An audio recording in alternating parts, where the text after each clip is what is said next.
I am Katharina Michio, and you are watching NY Mania. I'm Kayla Welsh, and you're watching NY Yankee Mania. Hi, my name is Maria Venuto, and you are watching New York Yankee Mania.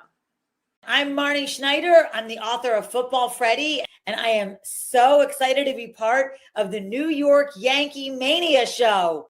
Hey, everybody, it's Ian Eagle. You are watching NY Yankee Mania, the best. Good afternoon, everyone. How's everybody doing today? Thank you guys for being here this afternoon. Appreciate all of your support as always. Thank you for being here, of course.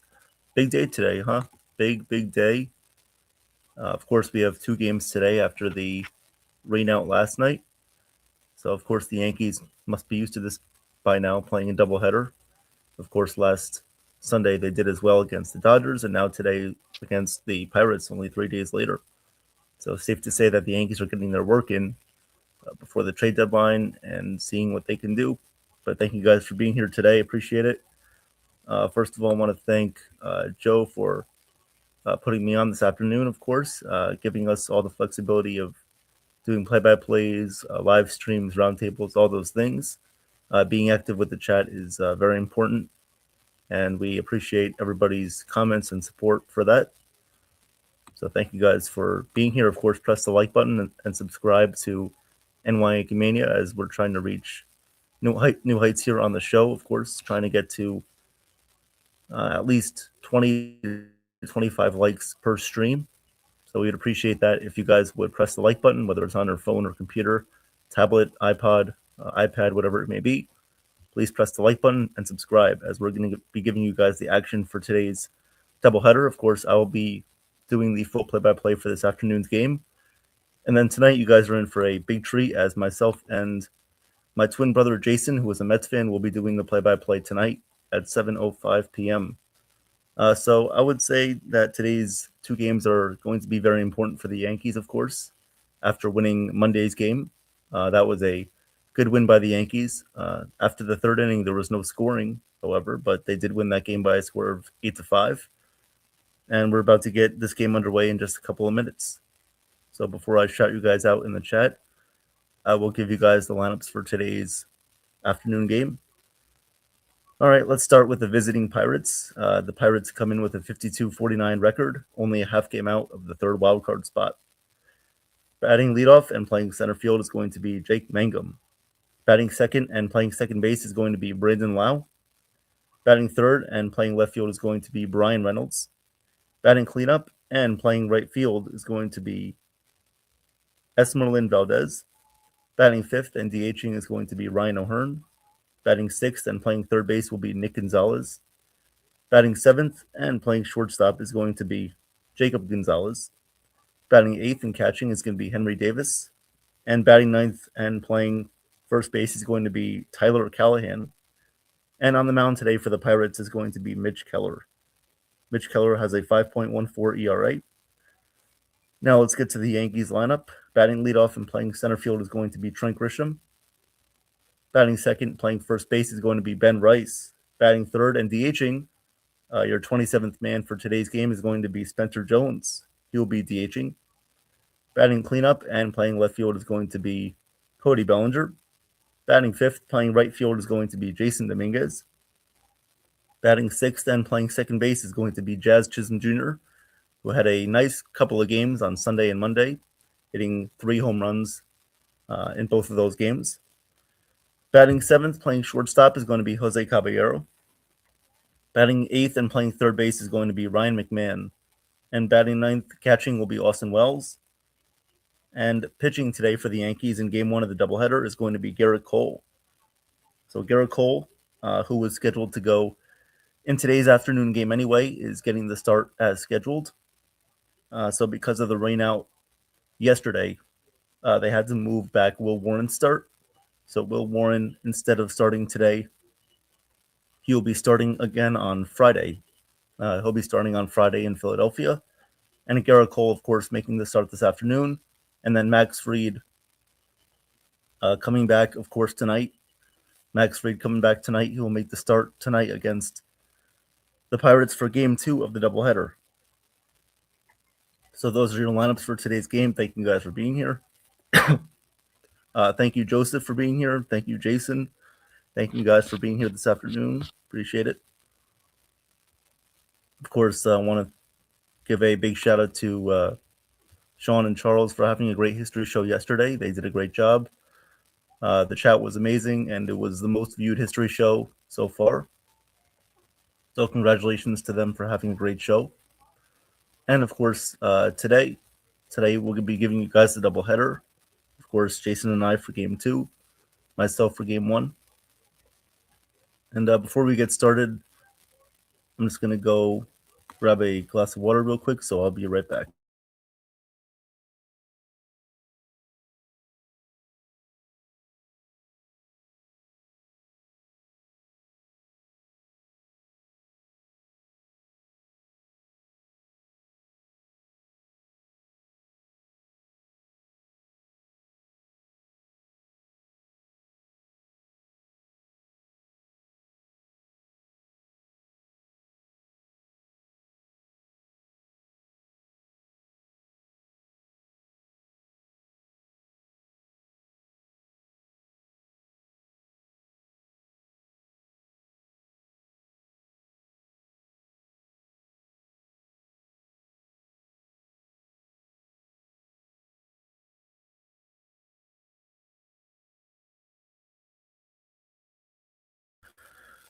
All right, guys, I'm back. Sorry about that. Throat's running dry on me already today. Jason says reports out there saying Clay Holmes is now more than likely to be traded at the deadline. Wow. That's interesting right there, Jason. A lot of Mets players seeming to be available. Of course, we'll get into that during our preview of the trade deadline show coming up soon. And then, of course, the trade deadline show will be live for all day. Of course, on August 3rd, starting at 10 a.m. until the trade deadline is over at 6 p.m. So getting ready for that.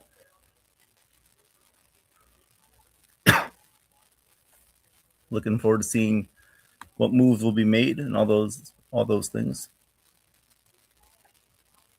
Of course, a lot of the Mets players being made available. Luis Torrens, of course, Freddie Peralta. Bo Bichette might be available. Francisco Lindor, we'll see. Trade deadline is always very interesting to see which teams might be surprising, whether they're adding or selling. Of course, the Padres could be looking to move Mason Miller. But we'll get into that once our trade deadline show hits, or else if you guys want to ask any questions to me, then I will be glad to do so. So here we go. We're ready to start. Garrett Cole is on the mound, facing off against Mangum. The first pitch is in there for a called strike, and we are underway for the Game 1 of the doubleheader. Called strike 1 here. Mangum hitting 301 on the season. Here comes the pitch, and this one is upstairs for a ball. This count is now 1-1. 1-1 here on Mangum. Of course, Garrett Cole's last start came against the Dodgers on Friday night. He did a great job, only allowing those two earned runs to a Max Muncy home run. And the 1-1 pitch is swung on and missed, and the count is now 1-2. That was a nice fastball from Garrett Cole, high in the zone. Again, thank you guys for listening today. If you guys are at work listening, I appreciate it. Or if you're at home watching, I appreciate that as well. The 1-2 pitch from Garrett Cole fouled away, and the count remains at 1-2. Count remains 1-2 here on Mangum.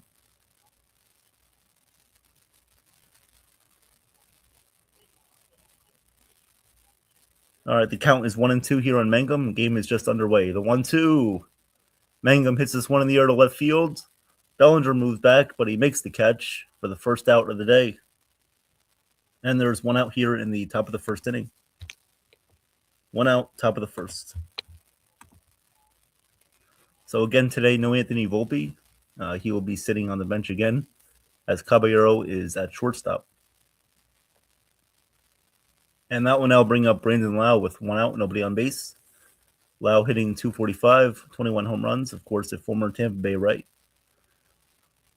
The pitch to Lau is upstairs, and the count is 1-0. 1-0 here on Lau.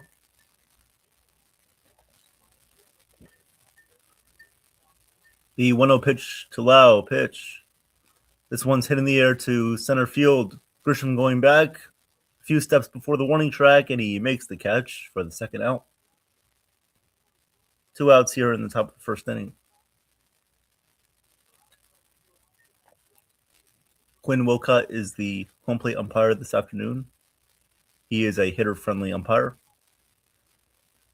Not that that really matters anymore because of the ABS challenges. So that will now bring up Brian Reynolds. Always been a good player for the Pirates. The first pitch to Reynolds from Garrett Cole. The pitch down low, 1-0. 1-0 count here on Brian Reynolds, hitting 282, 14 home runs, 59 RBIs. The 1-0 pitch from Cole. Pitch. Swing and a miss. Nice knuckle curve there from Garrett Cole, which ended low in the zone. Started at the top and ended at the bottom. 1-1. 1-1 pitch on the way here from Cole. And the pitch. Grounded foul. Count is 1-2. 1-2 here on Brian Reynolds, hitting from the left side. He is a switch hitter.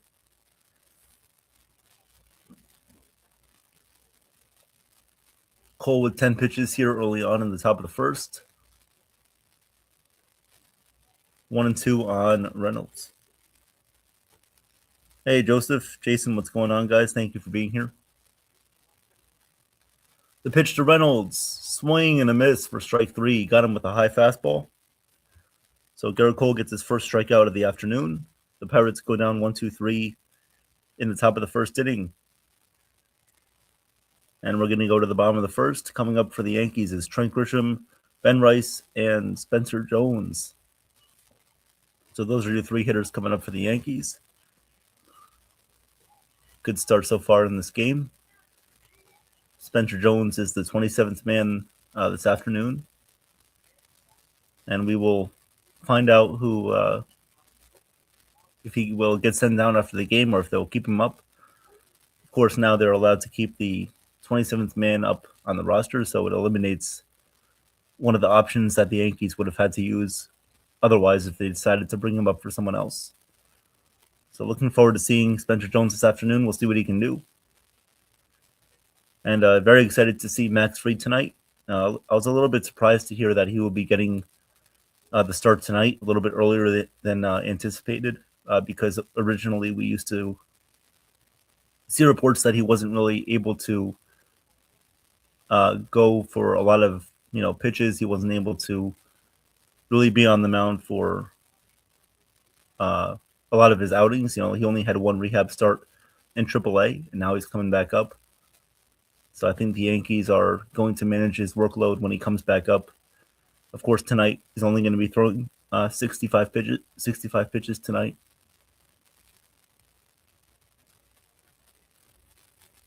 So 65 pitches for Max Fried tonight, and we'll see how long he goes.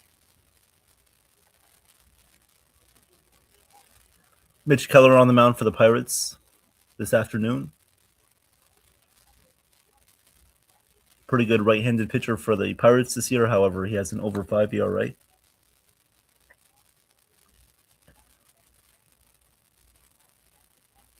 Yeah, Jason, well, I'm sure more people will come in throughout the stream. The pitch to Grisham is hit on the ground to second base. And there's one away as the second baseman, Braden Lau, throws to first. There's one out here in the bottom of the first inning. One out in the bottom of the first.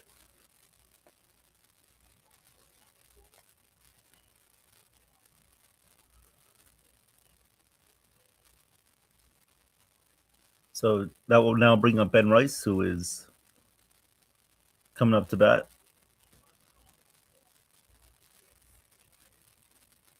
Yankees need another good offensive performance today from everybody in the lineup.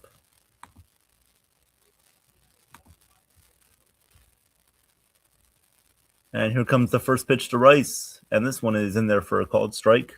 A fastball at 94 miles per hour, 0-1. 0-1. 0-1 on the way from Keller to the pitch. And a swing and a miss by Rice, 0-2. 0-2 here on Rice.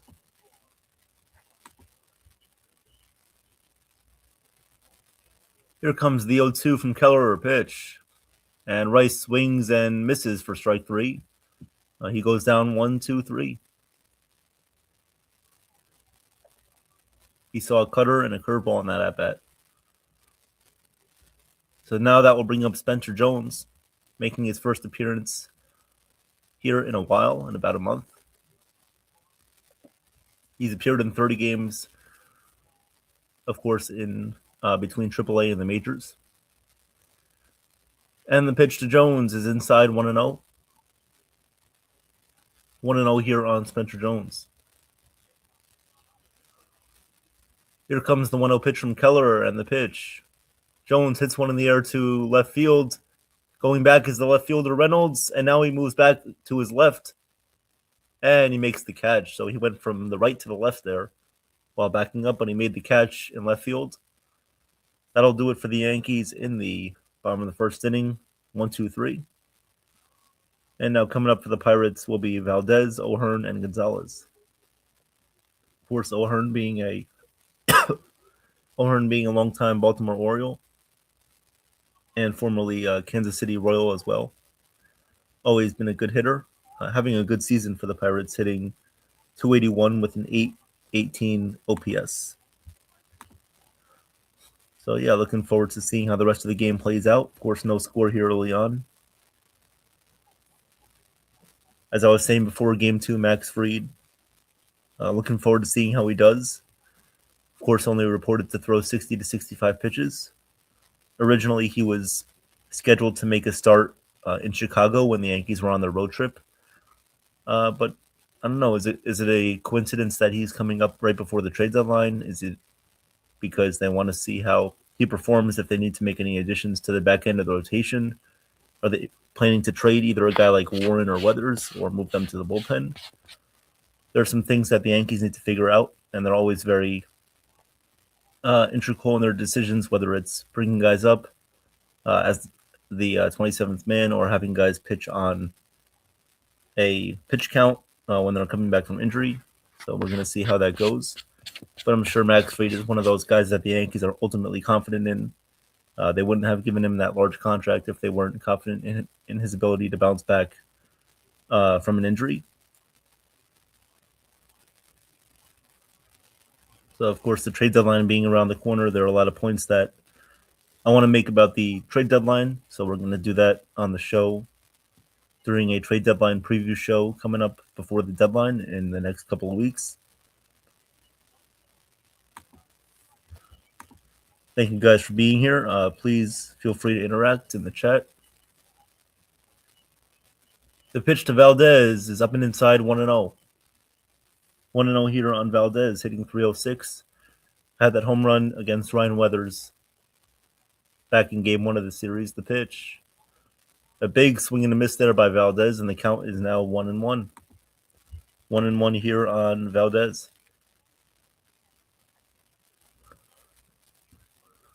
And the 1-1 pitch from Cole, the pitch. And that's a called strike on the outside corner with the slider, 1-2. 1-2 here on Valdez.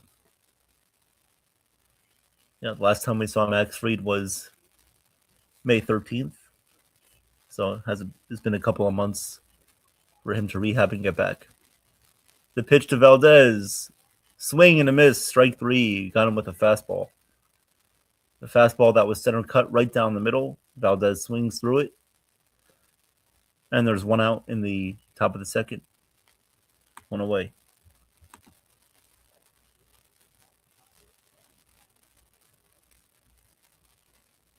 Here comes Ryan O'Hearn up to bat.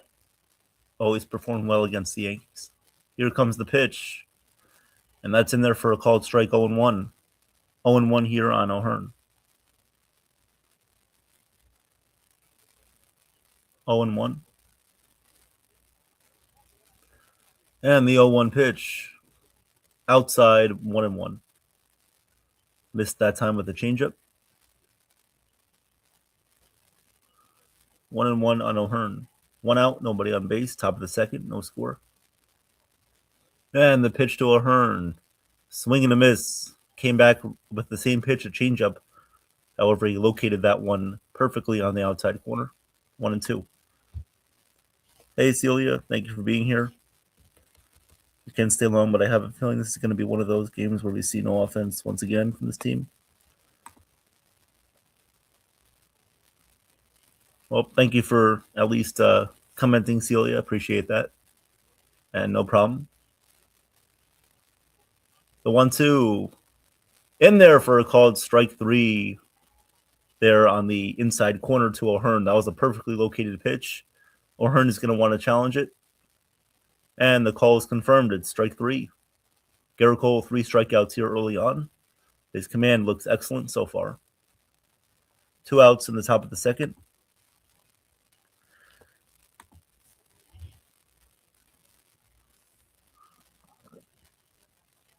Two away here, nobody on base. Here comes Gonzalez up to bat. The first pitch to Gonzalez is grounded foul. The count is 0-1. 0-1 here on Nick Gonzalez, hitting .309, 5 home runs, 45 ribbies.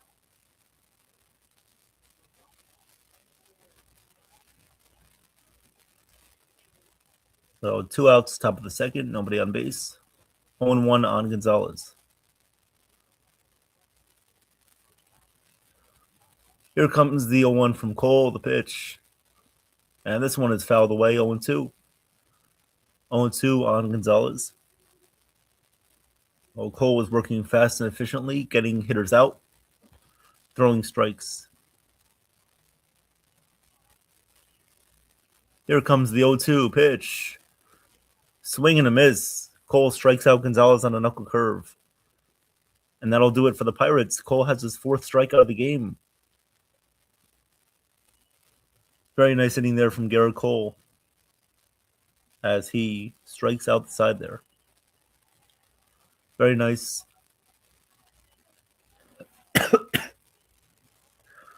Very nice inning there from Cole.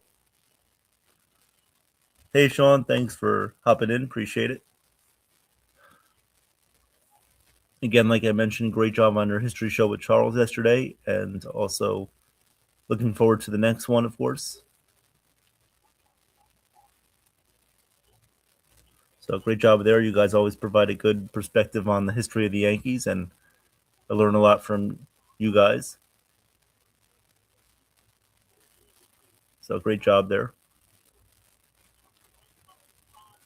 Looking forward to the trade deadline show, of course, being on August 3rd. Of course, all of us giving our opinions, myself, Jason, Chef Nick, Nathan, Joe, Sean, Charles, and everybody else giving their opinions on what the Yankees might do with the trade deadline.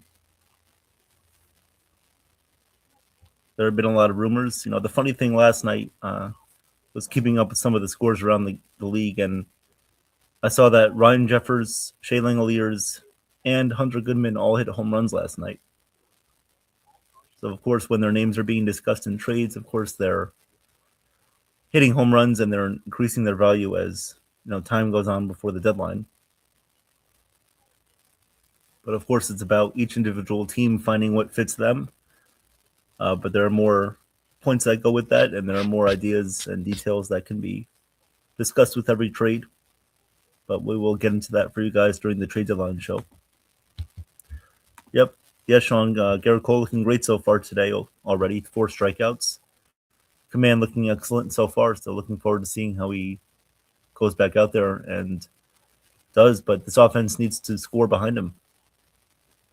Need to give him some run support. Here comes the first pitch to Bellinger, and this one is in there for a called strike 0-1. 0-1 on Bellinger. And the 0-1 pitch is swung on and missed, 0-2. Nice changeup by Keller, 0-2. Bellinger hitting .367 in his last 8 games. The 0-2 is up and inside on Bellinger, and the count is 1-2. 1-2 on Bellinger.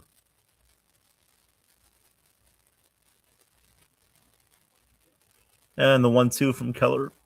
Keller sets and deals the pitch. Is up and away for a ball, 2-2. 2-2. 2-2 on Bellinger. Hey, Wendy, welcome to the stream. Thank you for being here. The 2-2. And Bellinger swings and misses at a pitch in the dirt. That was a good curveball there from Keller. And Bellinger strikes out swing. So Bellinger strikes out. That is the second strikeout for Keller this afternoon.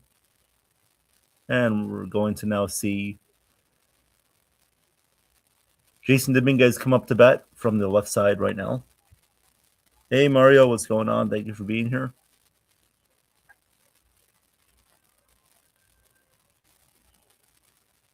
So Dominguez coming up to bat, hitting .230. The first pitch from Keller, and the pitch misses inside, 1-0. 1-0 on Keller. 1-0 on Dominguez.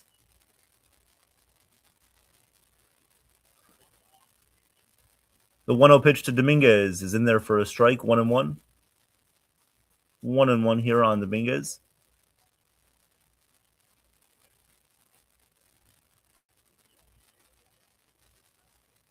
The 1-1 pitch to Dominguez is lined in the air to left field. That's going to drop in front of Reynolds for a base hit. So Dominguez has a single there to left field. So 1 out base runner here for Jazz Chisholm coming up to bat.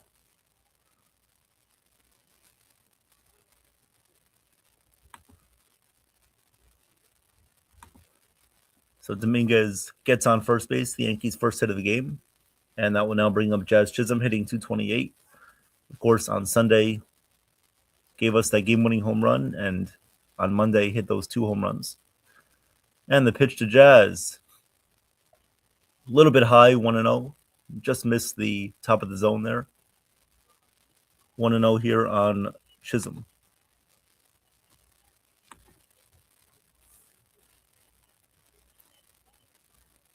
Here comes the 1-0 pitch to Jazz. Keller from the stretch, the pitch. And that one's in there for a called strike, 1-1. 1-1 on Jazz Chisholm. Hey, Mario, yep. Hope it's a Caballero day.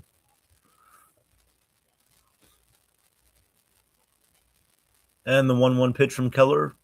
From the stretch, the pitch. Inside, 2-1. 2-1 on Jazz Chisholm. 2-1.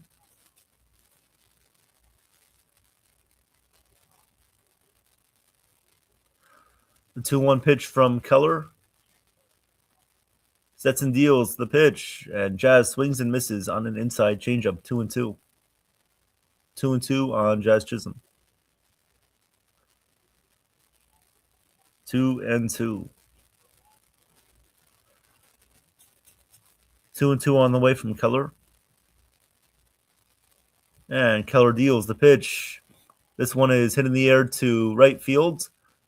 Not very deep there. Actually, to right center field. Right there to make the catch is Mangum for the second out of the inning. So 2 outs here in the bottom of the second. And now Jose Caballero coming up to bat.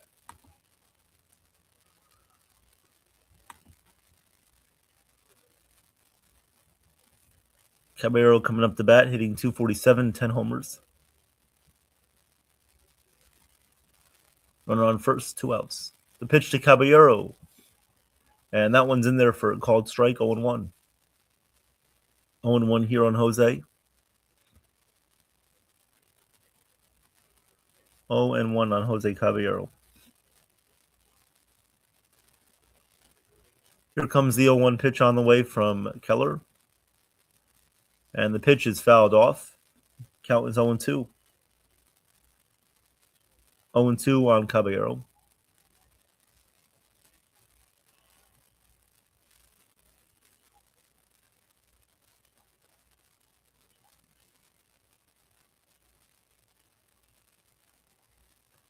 Here comes the 0-2 pitch from Keller, the pitch. And this one is hitting the air to left field, not deep. And right there to make the catch is Reynolds. He puts it away. So that'll do it for the Yankees in the bottom of the second. And going to the top of the third inning. Coming up to bat for the Pirates will be Jacob Gonzalez, Henry Davis, and Tyler Callahan. So those hitters coming up for the Pirates. Thank you guys for being here this afternoon. Press the like button, please. Try to get us to at least 20 likes today. 20 to 25 likes. Tonight, for Game 2 of the doubleheader, myself and Jason will be calling Game 2. Tonight at 7:05. Max Fried will be making his first start in about 2 months. And he will be facing off against Bubba Chandler. Bubba Chandler, still a young pitcher for the Pirates, looking to make his presence felt in the rotation. Obviously next to Paul Skeens. So we'll see how he performs tonight against Max Fried.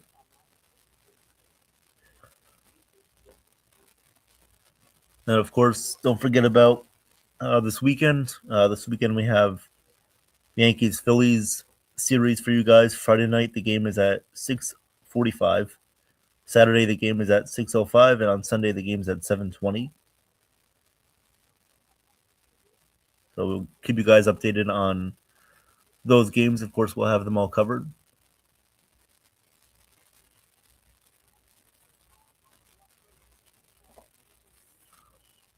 All right, so we're going to the top of the third. No score here so far.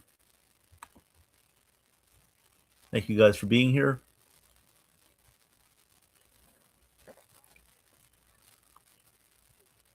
Garrett Cole looking very sharp so far. 4 strikeouts, no walks.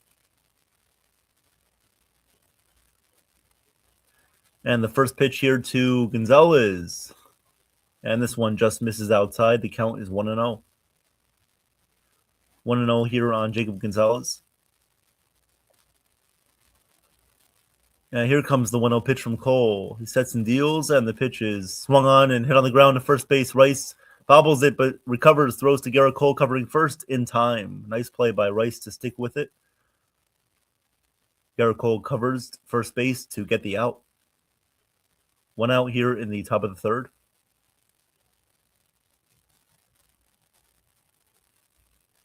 So a little bit of a tough ground ball there for Rice, but he was able to recover and make the play.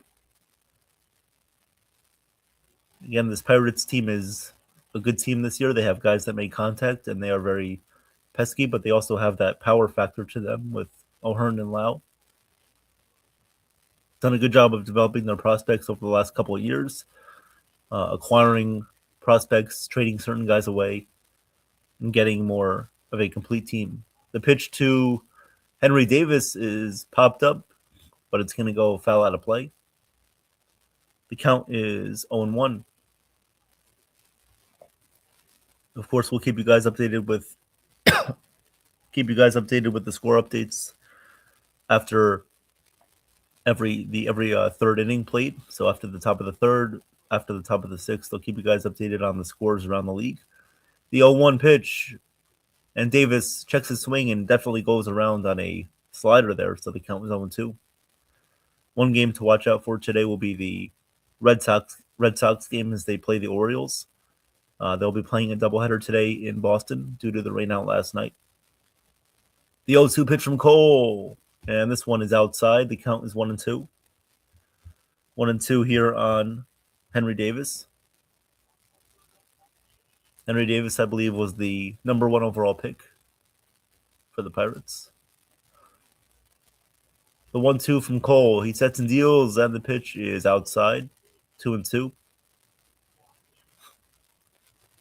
So missed outside on that slider. 2-2 on Davis.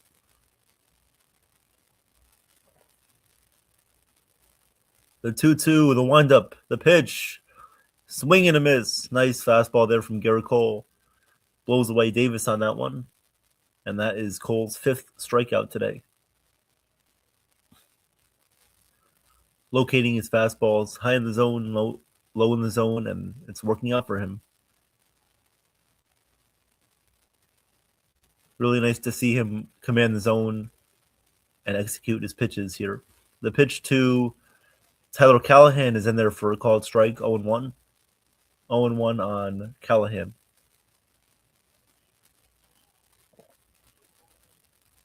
The 0-1 to Callahan pitch. And Cole misses down low for a ball, 1-1. 1-1 here on Callahan.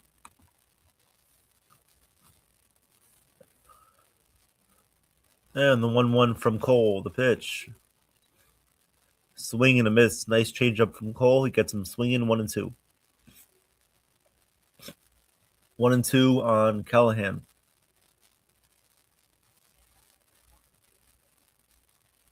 And here comes the 1-2 from Cole. The windup, the pitch. Just misses up high with a fastball, 2-2. Tried to go back to that fastball, of course, high in the zone, but it couldn't get him to chase. And I believe Colt might come back with a fastball or slider on this pitch. Let's see what happens. 2-2 from Cole, the pitch. Swing and a miss. He went with a changeup instead. He got him swinging. 6 strikeouts for Garrett Cole through 3 innings. Nice performance so far. Hopefully the offense can give him some run support. And before I give you guys the score updates, I'll be right back with you.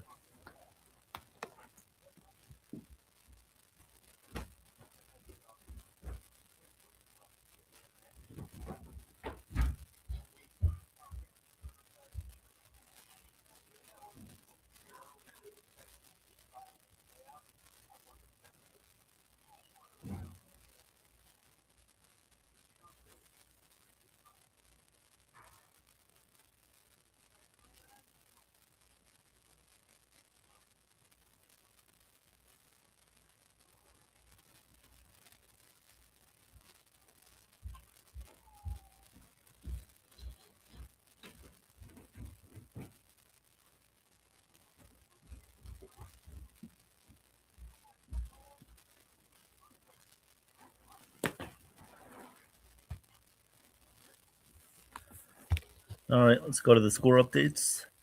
Once again, thank you guys for being here. Please press the like button. Subscribe to the channel. All right, coming up, of course, right now you're listening to the Pirates Yankees. No score going to the bottom of the third.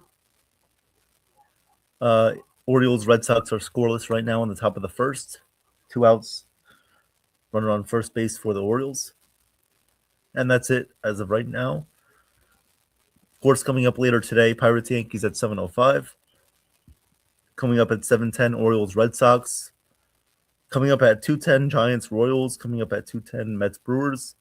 Coming up at 3:10, Nationals Rockies. Coming up at 3:40, Athletics D-backs. Coming up at 3:40, Reds Mariners. At 4:07, you have the Cardinals and the Angels. At 6:40, Twins and the Guardians. At 6:40, Dodgers Phillies. 7:07, Rays Blue Jays. 7:15, Padres Braves. 8:05, White Sox Rangers. 8:10, Tigers Cubs. And then 8:10, Marlins Astros. So here comes Ryan McMahon up to bat. First pitch was a called strike. And the 0-1 is grounded foul outside of first. And the count is quickly 0-2. 0-2 here on Ryan McMahon. 0-2.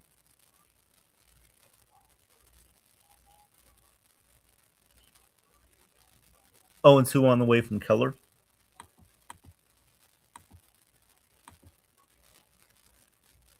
Keller sets and deals. The 0-2 pitch from Keller. The pitch misses down low with a curveball, and the count is 1-2. 1-2 on Ryan McMahon.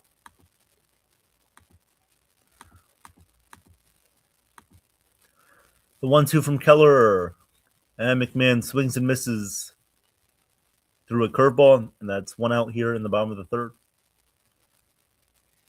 1 away, bottom of the third inning.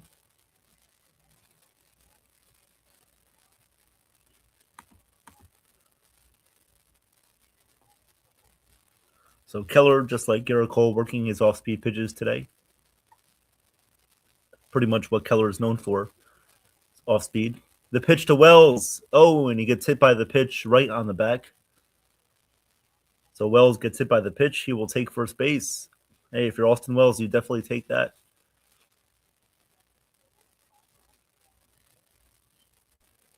So Austin Wells gets hit by the pitch. Runner on first base. 1 out. And that will now turn over the lineup to Trent Grisham. So Trent Grisham coming up to bat.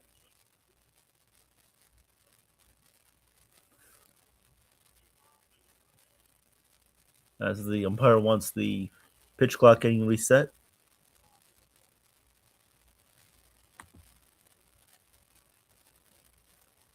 First pitch to Grisham on the way. And the pitch misses up high, 1-0. 1-0 here on Trent Grisham.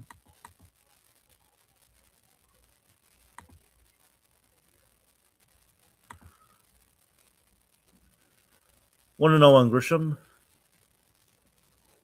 Keller from the set here. The 1-0 pitch is outside, 2-0. 2-0 on Grisham. So Keller with 3 strikeouts so far this afternoon here. Runner on first base, 2 outs. Runner on first base, 1 out here, bottom of the third. 2-0 count. And the 2-0 pitch from Keller.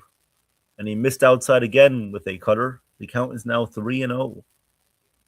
3-0 here on Trent Grisham here. Wells at first, 1 out. Ben Rice on deck.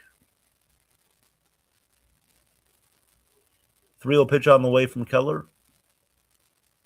Looks in for the sign and the pitch. And that one is a called strike at the top of the zone, and the count is now 3-1. 3-1 on Trent Grisham.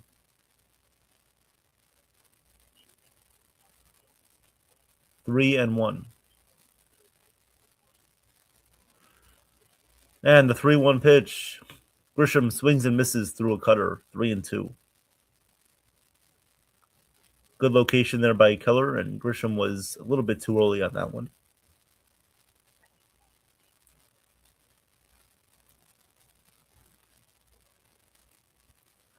Three-two on the way from Keller, the pitch.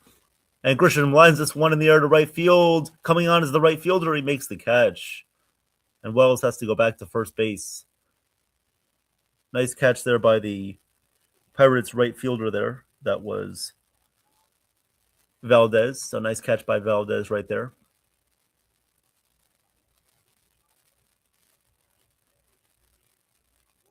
So that will now bring up Ben Rice. Ben Rice with 2 outs, runner on first base. 2 outs, runner on first. And the pitch to Rice. Swing and a miss through a fastball, 0-1. 0-1 here on Ben Rice.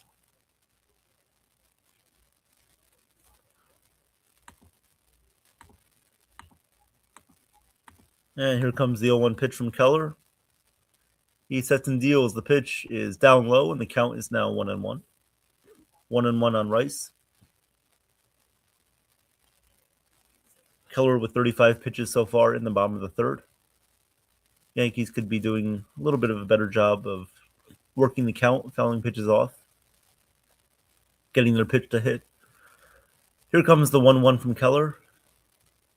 He kicks and deals. The pitch is hit in the air to left center field. Coming on is Reynolds. Will he make the catch? And he dives and makes the catch. Very nice catch by Reynolds as he dove in left field to make the catch. I did not think he was going to get to that ball in time, but he reached out full extension and he made the catch. Very nice play. Very, very, very nice play by Reynolds there. Nothing you can do about that if you're Ben Rice. You just pretty much clap your hands and give him a good round of applause, just like kind of like how you do in tennis when the other player makes a good shot. That's pretty much what Ben Rice should do there. Just give him a nice round of applause and say good catch. Very nice catch there by Reynolds in left field. So that'll do it for the Yankees in the bottom of the third inning. Unfortunately, even with Wells getting on base, they do not score. So Yankees do have 1 hit today. Pirates have no hits. Coming up to bat for the Pirates will be 1, 2, 3 in our lineup. Mangum, Lau, and Reynolds. Mangum, Lau, Reynolds.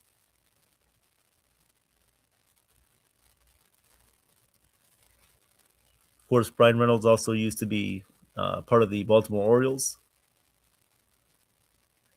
But no, just a very nice play right there. Especially, with Keller on the mound today, I'd like to see the Yankees work him a little bit more. Foul off a couple more pitches because especially if you're looking at more pitches, you're seeing a lot of what he has in his arsenal, seeing some of the sequences that he's going to throw with fastballs, curveballs, changeups. You want to get an idea of where in the count he might throw those pitches because he likes to keep guys off balanced. So if you're the Yankees, you want to see as many pitches as you can. Try to work a count for the hitters that are in front of you so that they can see more pitches. And just try to work your way on base and get the pitch that you can hit. The maximum speed that Keller is hitting is mostly 95 miles per hour on his fastball. And that is definitely something that the Yankees can handle. The Yankees can handle hitting that. It's just about picking up on his off-speed pitches. So just like in a game like today, you'd like to see the Yankees work this type of pitcher a little bit more just to see what he can throw at you given his different options. But Garrett Cole, with 6 strikeouts through his first 3 innings of work, comes back out in the top of the 4th inning. He has looked very, very sharp so far today. 6 strikeouts through 3 innings, top of the 4th inning, as Mangum will lead it off for the Pirates.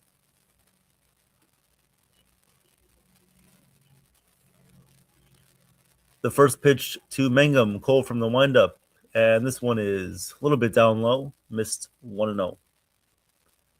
1-0 on Mangum, who is hitting a even 300 on the season with 2 home runs. Mangum, I believe, used to be a former Tampa Bay Ray. Hey, Nathan, what's going on? Thanks for joining me today. Appreciate it. The 1-0 pitch from Cole is fouled away, and the count is 1-1. Thank you, Nathan, for being here. Hope you're doing well.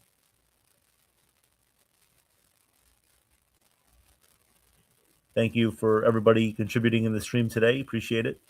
Hit the like button, please. The 1-1 pitch. And this one is fouled away straight back into the netting, and the count is 1-2. 1-2 there on Mangum.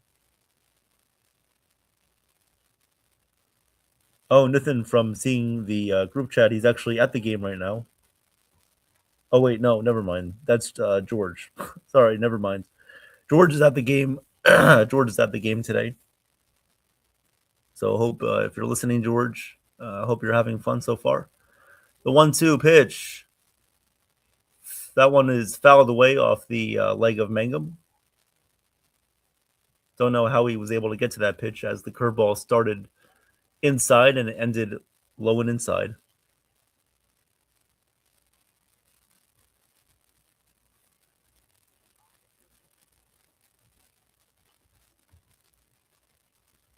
So the count will remain here on Mangum at 1-2. 1-2.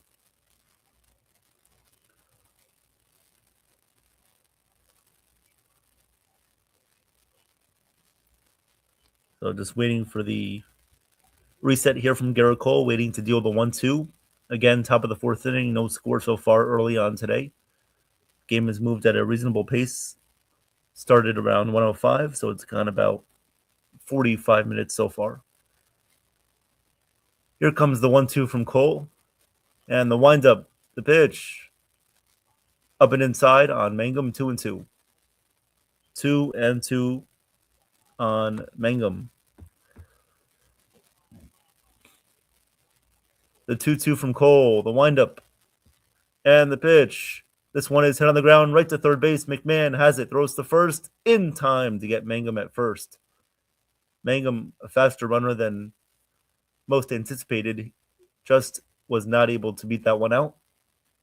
So McMahon makes the nice play there at third base. Nice glove at third base and nice throw to first. So 1 out here in the top of the 4th inning as that will bring up Brandon Lau. Lau 0 for 1 today so far, and the first pitch to Lau is up and away for a ball, 1-0. 1-0 here on Lau. Yes, I am excited to see Max Fried as well tonight. Nathan, yep. The 1-0 pitch. And this one is outside. Did he go on a check swing? No, he did not. And the count is now 2-0. 2-0 on Brandon Lau. 2-0. And the 2-0 pitch is hit in the air to right field. Dominguez comes on and he makes the catch. Nice running catch by Dominguez. As there are now 2 outs here in the top of the 4th. 2 outs, top of the 4th inning. As that will now bring up Brian Reynolds, who made that nice catch in left field earlier on in the bottom of the 3rd. He's going to come up to bat here against Garrett Cole, 0 for 1 today.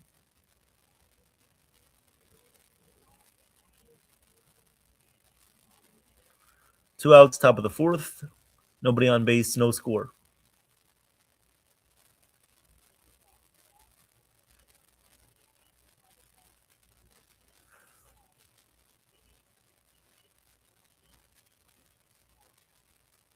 And the first pitch from Cole, the windup. And the pitch is down low and inside, 1-0. 1-0 on Reynolds.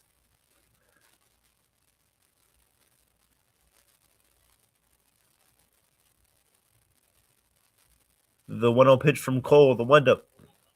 And the pitch is in there for a called strike. Nice fastball located at the bottom of the zone. The count is 1-1. 1-1 here on Reynolds.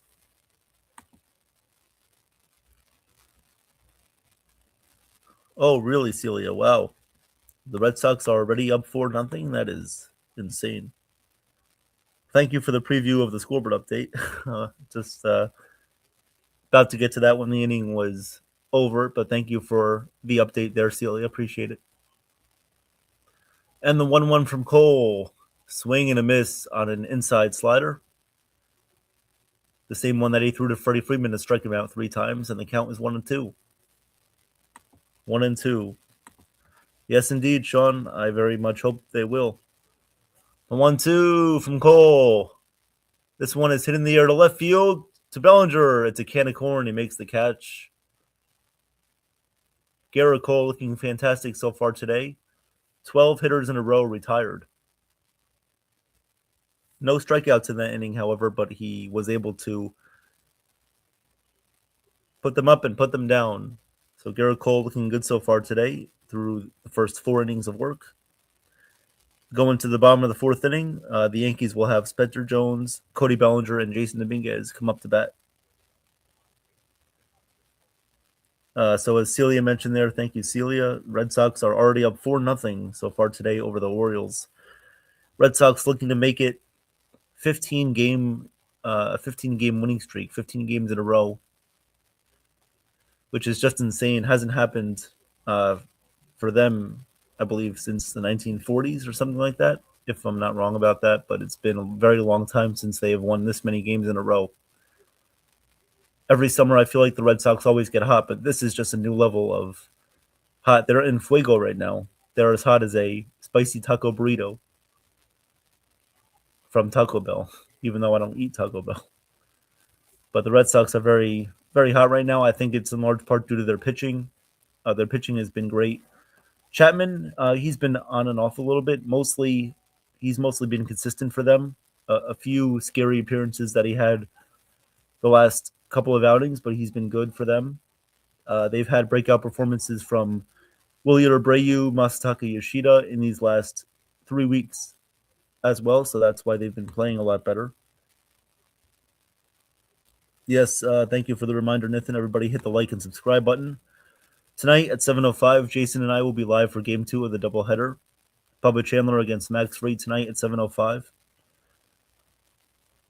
And then, of course, the Yankees-Phillies games will be covered here on the channel, whether it be by me, Jason, Joe, and anybody else.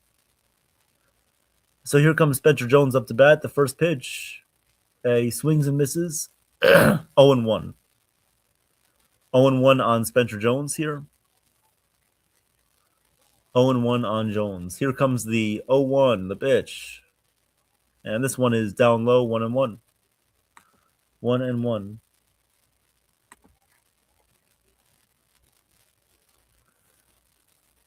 The 1-1 on the way from Keller. Kicks and deals the pitch. And Jones takes a big swing and misses at that one. Keeps swinging at those inside off-speed pitches, changeup, sliders, and curveballs. Needs to stay away from doing that. The 1-2 from Keller. And Jones takes this one down low, 2-2. In order for Jones to be successful, he needs to take those pitches. He can't expand his strike zone any more than he has already since he's been up. The 2-2 from Keller. Kicks and deals the pitch. Up and away, 3-2. Keller misses that time with the fastball. The count's full, 3-2 here on Jones. 3-2 on Jones. Keller sets and deals the pitch. And this one is just outside, so Jones walks. That is ball 4 on Spencer Jones. Great eye right there, taking that one just off the outside corner. So Jones works a walk, and that will bring up Cody Bellinger. Runner on first, nobody out. Hello to BirdFan1233. How are you doing? Hi, I'm new. Welcome to the channel. We are a Yankees channel. We do Yankee play-by-plays. However, we talk about everybody. We talk about all teams on the channel. So it looks like you're a fan of the Cardinals. We will definitely touch on the Cardinals during the trade deadline. The count is 1-0 on Bellinger. Of course, if you're a Cardinals fan, you are keeping track of the Pirates right now as you guys are in a tight race with them in the wild card. The 1-0 pitch is up and away, 2-0. So, of course, Cardinals, Pirates being in the same division, the NL Central. Of course, you guys are very much well aware of what they're doing this year, as you guys have had a good season so far, too. The 2-0 pitch from Keller, pitch inside, 3-0. So Keller now 3 straight balls here to Bellinger. 3-0 on Bellinger. Here comes the 3-0 pitch from Keller. And Keller will check on Jones at first base.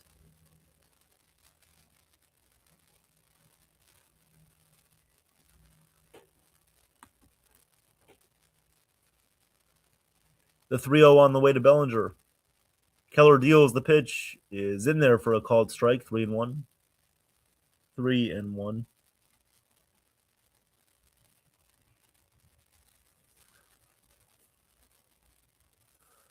Here comes the 3-1 on the way from Keller. Pitch. Outside. Ball 4. Bellinger works a walk. So the Yankees have the first 2 runners on in the bottom of the 4th inning with Jones and Bellinger. As that will bring up Jason Dominguez, who singled back in the 2nd inning. The Pirates will have their pitching coach come out and talk to Keller here.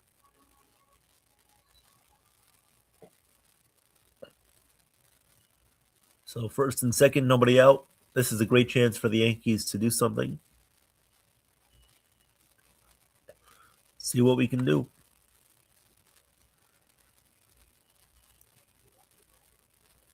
Birdfan says, I also hate the Dodgers, the Cubs, and the Brewers. Yeah, that makes sense. Totally can see where you're coming from there, Birdfan. Of course, the Brewers have had a lot of success past couple of regular seasons. But yes, thank you for being here, Birdfan. Appreciate it. The Cardinals are on the right track of doing something special, of course, with Jordan Walker winning the home run derby. You guys have some good young players there. The pitch to Dominguez is fouled away. 0-1. 0-1. Yeah, Birdfan, if you can, please press the like button and also subscribe to the channel.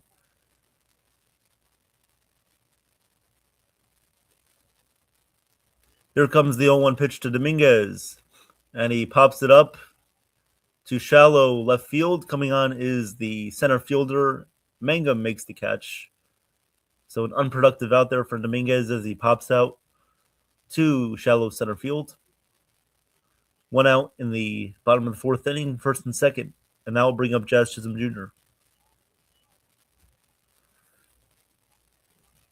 Now, this is something that the Yankees need to do a lot better of, hitting situationally, getting guys over to second and third base, and getting them in with less than 2 outs.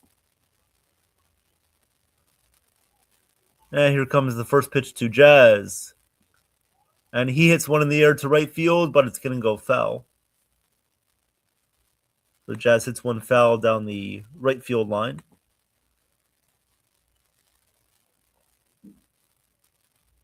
Of course, Bird fan, that's definitely what it's all about too.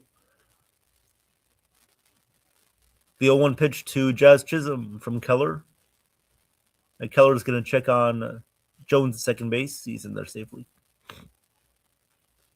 Yeah, it's one thing, Bird fan, to just dislike everybody and not really care for anyone, or not even have a hatred for, all the teams that you don't like. But it's also cool to have a perspective like, okay, they're doing well, and I appreciate the game that they play, and you can have respect for teams that play the game the right way. And I think the Brewers are one of those teams. So the count is 1-1 here on Jazz Chisholm. Keller missed high and away with a curveball. So the 1-1 count here on Jazz Chisholm. The pitch, swing and a miss, 1-2. 1-2 here on Jazz Chisholm.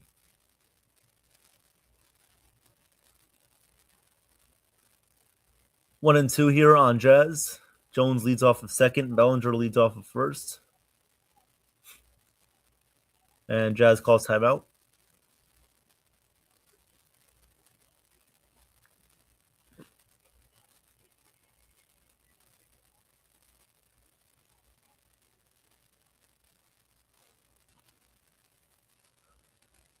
One, two to Jazz. The pitch. And that one is called strike three on the outside corner with a curveball. Jazz is down looking. And for some reason, he's going to challenge it. He's not going to win it. Yeah, that was definitely in there for a called strike three. So Jazz is down looking. Jazz down looking there on the curveball. And bat at bat. Strikes out looking. So first and second, nobody out. The Yankees can't do anything so far. Need to find a way to at least getting one run in here. Not even advancing the runners. I mean, come on.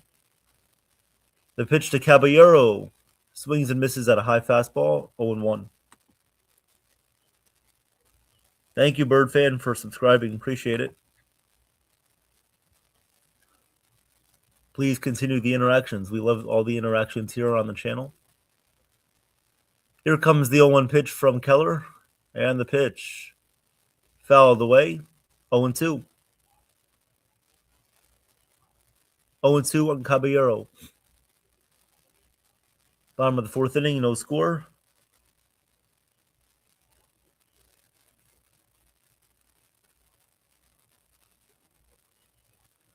The 0-2 from Keller. The pitch. Down low and away. 1-2. Did he go around? Oh, he did go around. He checked his swing apparently, and he went around. Didn't look like it from that angle, but then they showed the side angle, and yes, he did go around.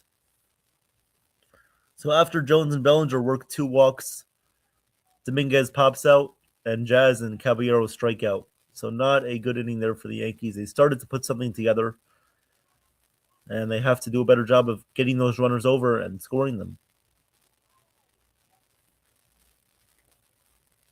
At least they were able to work Keller's pitch count there a little bit more there in that fourth inning. But you got to provide runs for your pitcher. This is what we mean. You have to provide runs for your starting pitchers.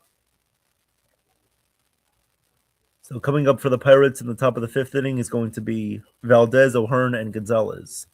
Valdez, O'Hearn, and Gonzalez. What a missed opportunity there. You had a prime opportunity. You have a matchup on the mound that's not too difficult. Mitch Keller is not an impossible pitcher to figure out. I mean, it's really not that difficult to score a run right there in that situation, but of course the Yankees find a way not to. All right, well, we'll see how Garrett Cole comes out there and responds. We will see. But Cole looking great so far today, 6 strikeouts. No hits allowed, no walks allowed. He has been very good. So thank you guys for being here. Anybody new, please like and subscribe to the channel. Appreciate it. We're going to have a trade deadline show coming up, a trade deadline preview show coming up as well. We'll touch on all the teams as well in the National League. Also tonight at 7:05, we'll be back calling Game 2 of the doubleheader. And then tomorrow, guys, stay tuned tomorrow. Even though the Yankees are off tomorrow, Jason and I are going to be previewing the Yankees-Phillies series. We'll be doing a half-hour show at 2 o'clock tomorrow from 2 o'clock to 2:30 p.m. on YouTube.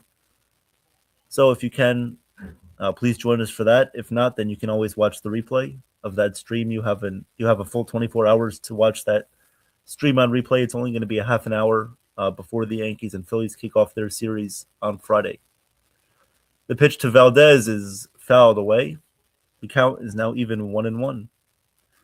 I know you are a Yankees fan, but how do you feel about the Boston Red Sox record right now and the streak they're on? Bird fan, I definitely feel like the Red Sox are a team that's in contention right now. Teams go on hot streaks like this all the time. I feel like the Red Sox, they might fall back to where they were, not totally before, but I feel like they're going to drop off a little bit. No team could sustain this amount of success for that long, even the best of teams. The 1-1 is swung on and missed, 1-2. But the Red Sox are definitely hot right now. They have a good young pitching staff. They have a lineup right now that's producing, and they're playing good baseball. I think they are taking on the personality of their manager, and they're doing a lot of things right now. The 1-2 pitch is swung on and missed, and that one is that's another strikeout for Garrett Cole, actually. So he strikes out Valdez for the first out in the top of the 5th, 1 away. This might also change the Red Sox mindset at the deadline. They might add at the deadline. We'll see if they're aggressive. The first pitch to O'Hearn, and this one is lined to right field. It's going to be a foul ball. Fouled away in the stands. 0-1 on O'Hearn. But yeah, the Red Sox definitely do have some pieces in that lineup that are worthy of good value. The 0-1 pitch is swung on and missed, 0-2.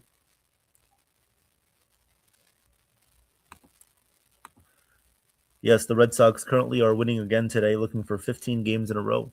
The 0-2 pitch, and that one is down low and inside, 1-2. I'm watching the Red Sox game right now. They are winning. I'm just hoping they win 2 more. Then they can do whatever they want. Yeah, exactly. The 1-2, and O'Hearn fouls this one away.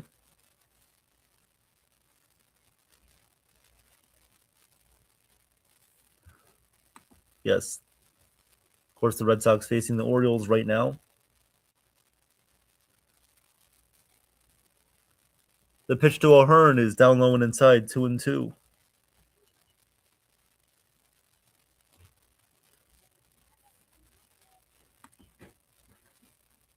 So 2-2 count here on O'Hearn, top of the 5th inning. Nobody on base. One away here in the top of the 5th.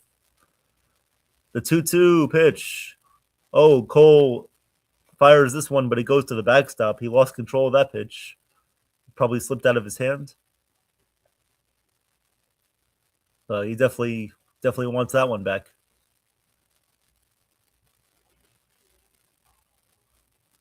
So a 3-2 count on O'Hearn, top of the 5th, no score. Here comes the 3-2, the windup, the pitch. And in there for a called strike 3. Got him looking at an inside fastball. Painted the inside corner right there on the 4-seam fastball. Perfect located pitch. Well located. And if O'Hearn challenged it, it may have been overturned. It looks like the pitch was a little bit inside. Got away with a call right there, but no challenge by the Pirates as they only had 1 challenge left. The first pitch now to Gonzalez is low and away, 1-0.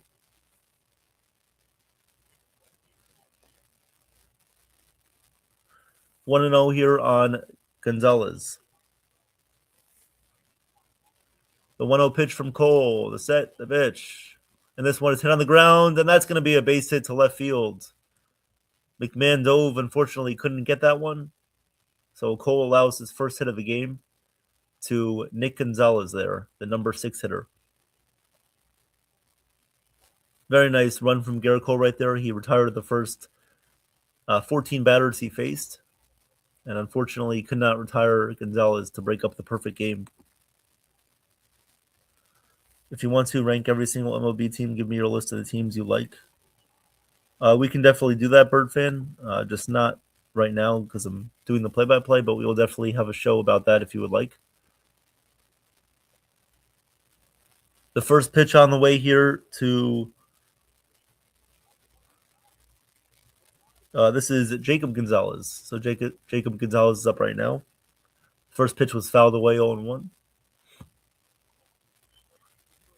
And the 0-1 pitch from Garrett Cole, the pitch.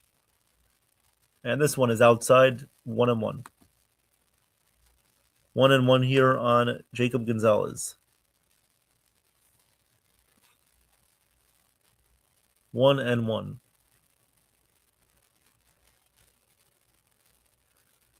Here comes the 1-1. Cole sets and deals, pitch. This one's hit in the air to right field and deep, going back on the warning track, and this one is gone. A home run for Nick Gonzalez there. It's a 2-run home run. Jacob Gonzalez. Jacob Gonzalez hits a 2-run home run. It looked like that was a changeup hanging over the plate. So 2-0 Pirates here in the top of the 5th inning. Jacob Gonzalez goes deep. Unfortunately, Cole left a changeup over the middle of the plate right there. Hanging changeup, and Gonzalez hits it out to right field. And the short porch in right field there bears well for the Pirates. 2-0 Pirates. The pitch to Davis is up and inside, 1-0. It looks like Wells is going to challenge it.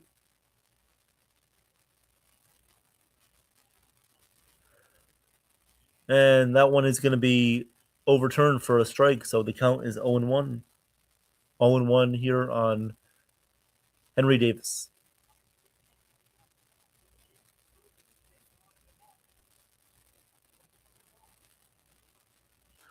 The 0-1 pitch to Davis is up and away, 1-1. 1-1 here on Henry Davis.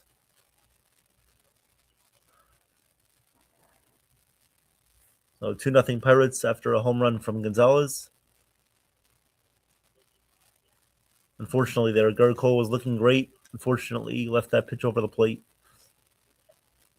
The pitch to Davis is fouled away. The count is now 1-2. 1-2 on Davis.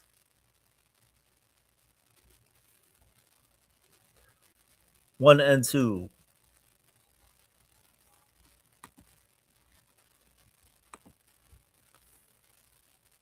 So here comes the 1-2 from Garrett Cole.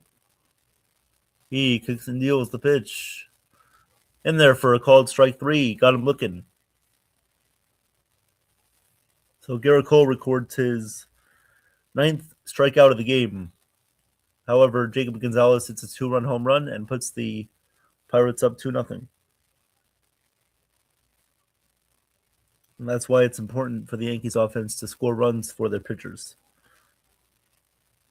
Coming up for the Yankees is going to be Ryan McMahon, Austin Wells, and then Trent Grisham will come up to bat afterward.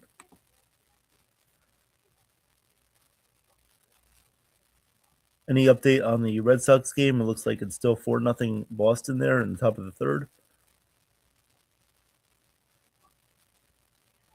Mets and the Brewers are underway there in Milwaukee. No score in the top of the 1st. Runner on second, 2 outs.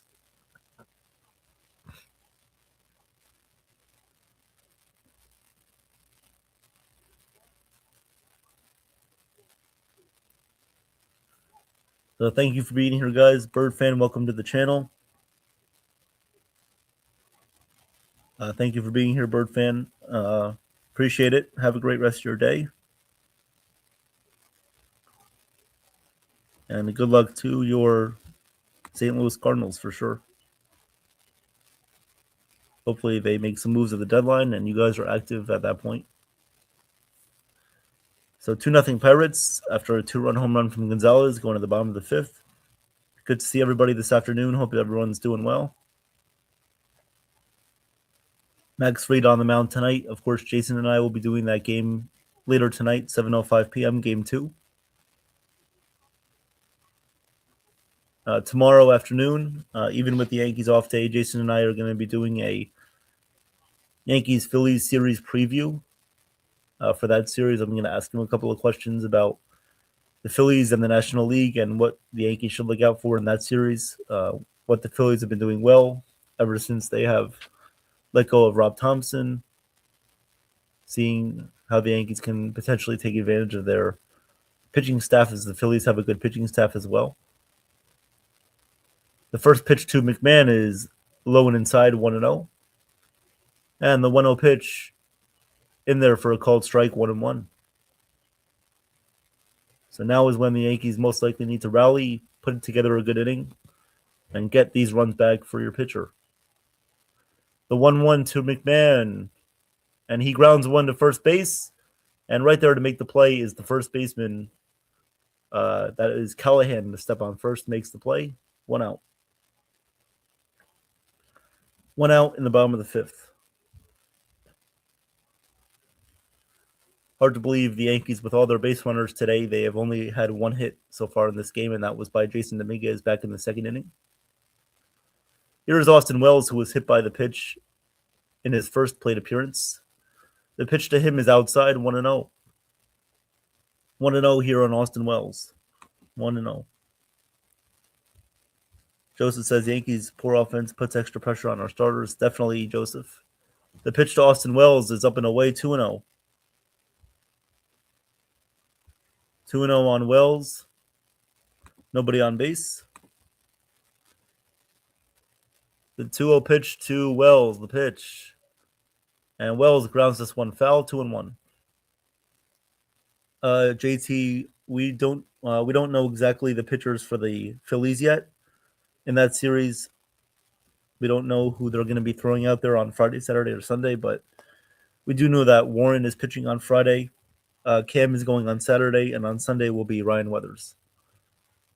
So Warren, Cam, and Weathers, Friday, Saturday, Sunday. Not sure yet who the Phillies will be pitching on those days. The 2-1 pitch. This one is looped in the air to shallow left field, and that's going to be a base hit for Austin Wells. So Wells singles to left field. Second hit for the Yankees on the day.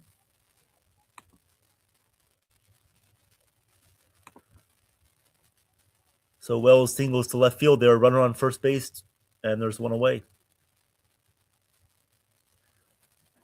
Runner on first, 1 out, and that will bring up Trent Grisham.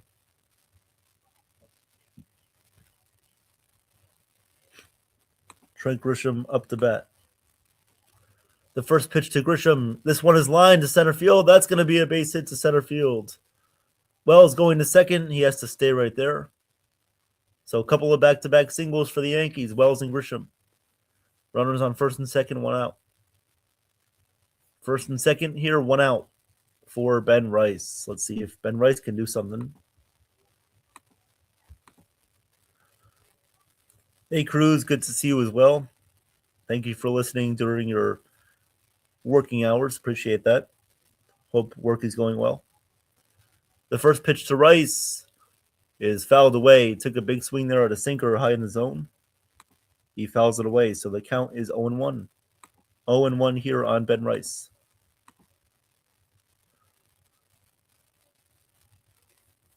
So Yankees have another opportunity here. Runners on first and second, 1 out. The 0-1 pitch to Rice, the pitch. That one is in there for a called strike, 0-2. Keller mixes in the changeup there.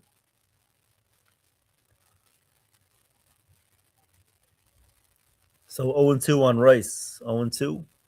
First and second, 1 out. The 0-2 on the way to Rice. Keller deals the pitch. And Rice fouls it away. Count remains 0-2. 0-2 on Rice.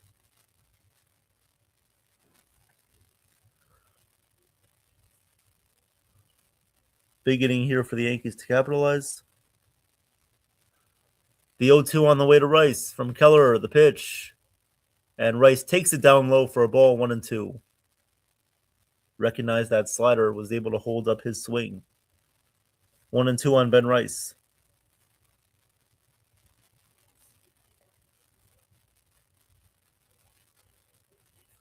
The 1-2 on the way to Rice from Keller, the pitch. Inside, 2-2.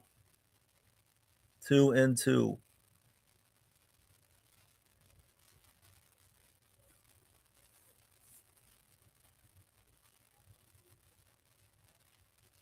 Two on the way from Keller to Rice. Keller sets and deals the pitch. Just misses down low with the slider. Full count, 3-2. 3-2 on Ben Rice. That was a great take from Rice. Slider just missed low in the zone. Nice, good eye there from Rice. Let's see what happens on the 3-2. The 3-2 pitch. And that one is in there for a called strike. Couldn't see the direct angle there as they showed the behind the umpire cam. And this one is, it's going to be strike 3, and Rice challenges it, but it's going to be overturned. Actually, it's going to be confirmed for a called strike 3. So Rice strikes out looking. Rice strikes out looking right there on the fastball. And yep, that was a sinker that was well located right there in the zone. So once again, Yankees can't capitalize. 2 outs, first and second, as that will bring up Spencer Jones. Yeah, just like that, the Yankees have no challenges left.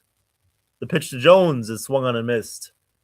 Why would you use 2 challenges that you know aren't going to get overturned early in the game like that? You're not, those challenges by Jazz and Rice were not going to be overturned. To use those challenges, especially early on in the game, is not a smart idea. Especially when your pitcher is out there dealing. I just don't understand what the mentality is. If the pitch is right there, how about you swing instead of challenging it? Maybe swing the bat, that'll help. So the count is 0-1 on Spencer Jones. The 0-1 pitch. Swing and a miss, 0-2. I mean, come on. These pitchers are right there to hit. You have opportunities. Take advantage of them. 0-2 on the way to Jones. From Keller, the pitch. Inside, 1-2. Yeah, Sean, they're all bozos. I don't know what they're doing. If the pitch is right there, how about you swing at it? They're doing desperate challenges in the 3rd, 4th, and 5th innings for no reason. You've had opportunities here to score. Just make contact with the ball and get the runners over. Get them in. Instead of just looking at a pitch and challenging it because you think it's not a strike. How about you swing if the pitch is right there? The pitch to Jones is hit in the air to center field. But unfortunately, right there is Mangum to make the catch for the 3rd out. 2 innings in a row, Yankees have first and second with 1 out, and they can't do anything. They do have 3 hits, but no runs to show for it. So 2-0 Pirates. We're going to go to the top of the 6th inning here. Coming up for the Pirates is going to be Tyler Callahan, Jake Mangum, and then Brandon Lau. Yeah, Mario, the only challenge that we have is getting hits. Yeah, I agree. I mean, scoring runs too, getting hits, scoring runs, and working the pitcher.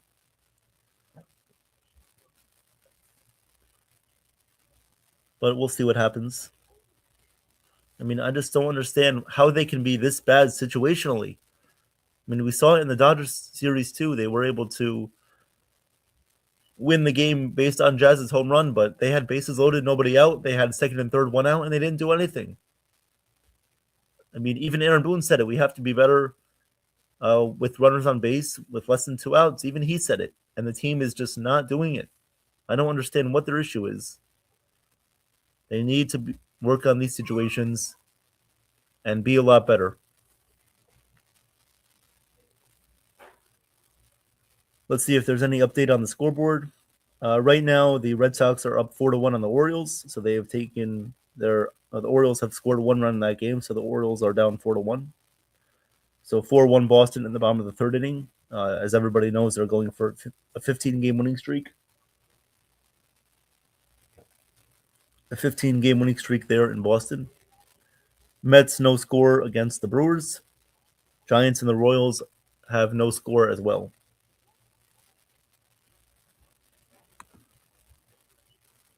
So this is just not the most ideal start for the Yankees in this game. After playing a good game on Monday, they come back like this. Maybe the rain delay had something to do with it, but they had a whole another night to prepare. They knew well in advance that yesterday's game was going to be postponed from the early afternoon, so there was no way that they didn't have a chance to prepare for today's 2 games. All right, so Garrett Cole's going to come back out here for the top of the 6th. Top of the 6th inning coming up. Garrett Cole with an impressive 9 strikeouts. But unfortunately, that 1 home run has cost him so far today 2-0. So Callahan will lead it off here, the 9-hitter against Cole.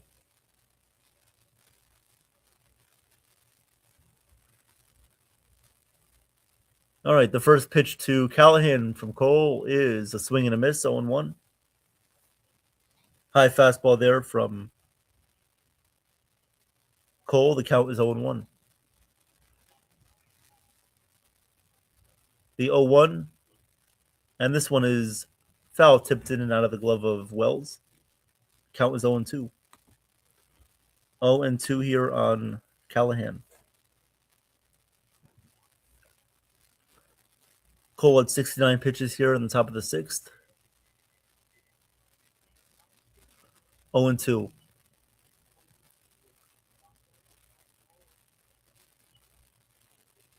Cole from the windup. And the 0-2 pitch. Swing and a miss. Got him on a high four-seam fastball there. Up and away, got him swinging. Cole's 10th strikeout today. I'm pretty sure that's the most strikeouts he's had in a game since coming back from the Tommy John surgery, of course. So I'm sure that was his first double-digit strikeout performance since coming back this year. The first pitch to Mangum is in there for a called strike, 0-1. 0-1 on Mangum. It would be crazy if the Red Sox came back to overtake the Yankees, but we'll see. The pitch is down low, and the count is 1-1. 1-1 here on Mangum. 1-1. And Cole wants a new baseball.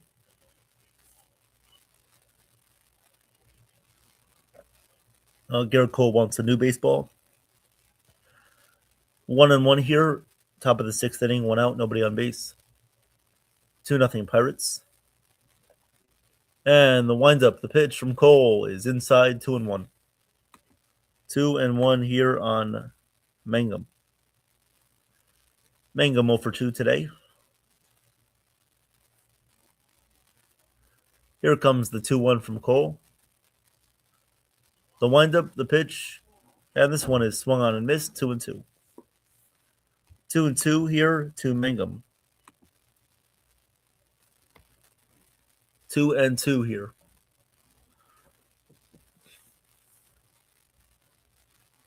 2-2 on Mangum. 1 out, top of the 6th.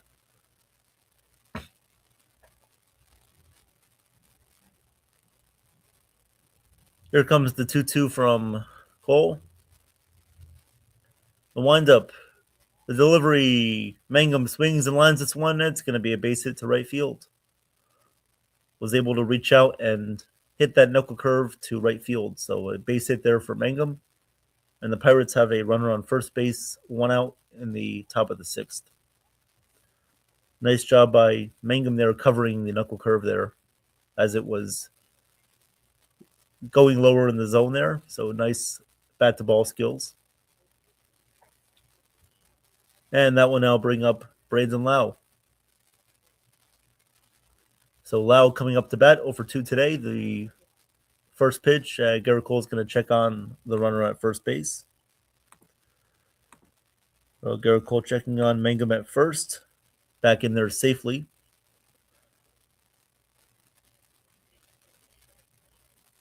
The first pitch from Cole to Lau. The pitch. Up and away for ball one. 1-0 here on Lau. 1-0. After this half inning, I'll give you guys another scoreboard update. Keeping you guys updated on all the scores around the league, including the Red Sox and the Orioles. The 1-0 pitch to Lau. And Cole just misses down low, 2-0. Just misses there on a slider. 2-0 here on Lau. And the 2-0 pitch on the way.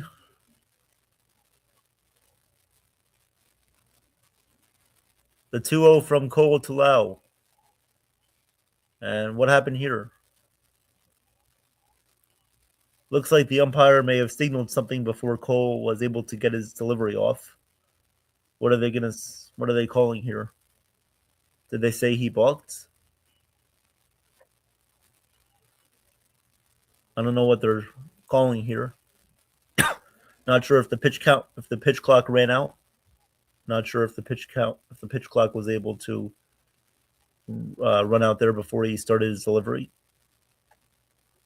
It didn't look like he was starting his delivery, so it may have been called a balk. And it looked like it was called a balk here on Cole as the runner is going to go to second base. I'm not sure how that was a balk.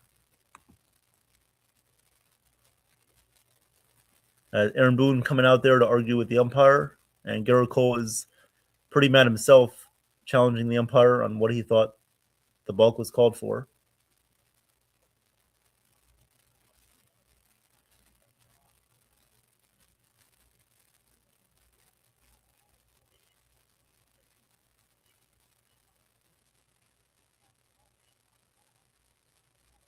Not sure if the pitch clock ran out there before he started his motion. So the pitch clock was at 7-6, and then it ran out.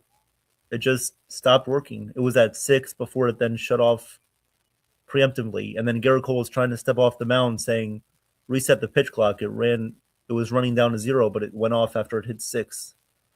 It was running down to 7-6, and then it turned off. And Garrett Cole was trying to step off the mound to say, get the pitch clock to reset, but the umpire called a balk before they were able to notice the pitch clock ran out. So an unfortunate situation there, as you can't overturn a balk call. So Mangum's going to go to second base. Thank you, Wendy, for coming back and sending the appreciation there to hit the like button. Yes, everybody, please hit the like button and subscribe to the channel. The 2-0 pitch is fouled away, 2-1. 2-1 here on Lau.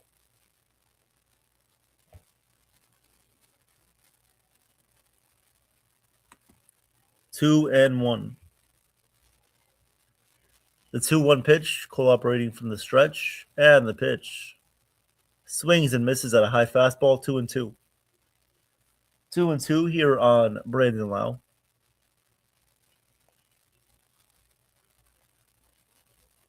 Two and two.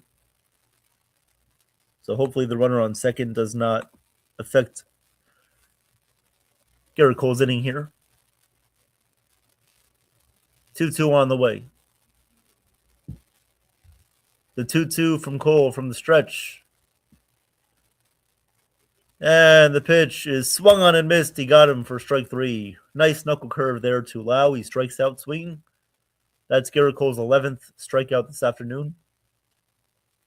11 strikeouts for Garrett Cole this afternoon. Very nice pitch. If it wasn't for that one bad changeup to Jacob Gonzalez, Garrett Cole would still be throwing a shutout right now. Yep, thank you, Jason. Please like and subscribe as well. Jason and I will be calling Game 2 of the doubleheader tonight at 7:05, where we will see the return of Max Fried tonight. Max Fried's return tonight.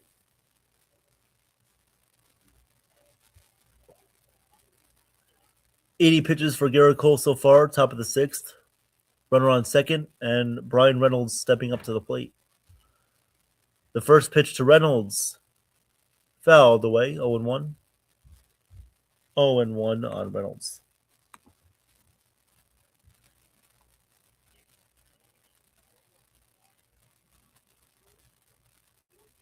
Oh and 1.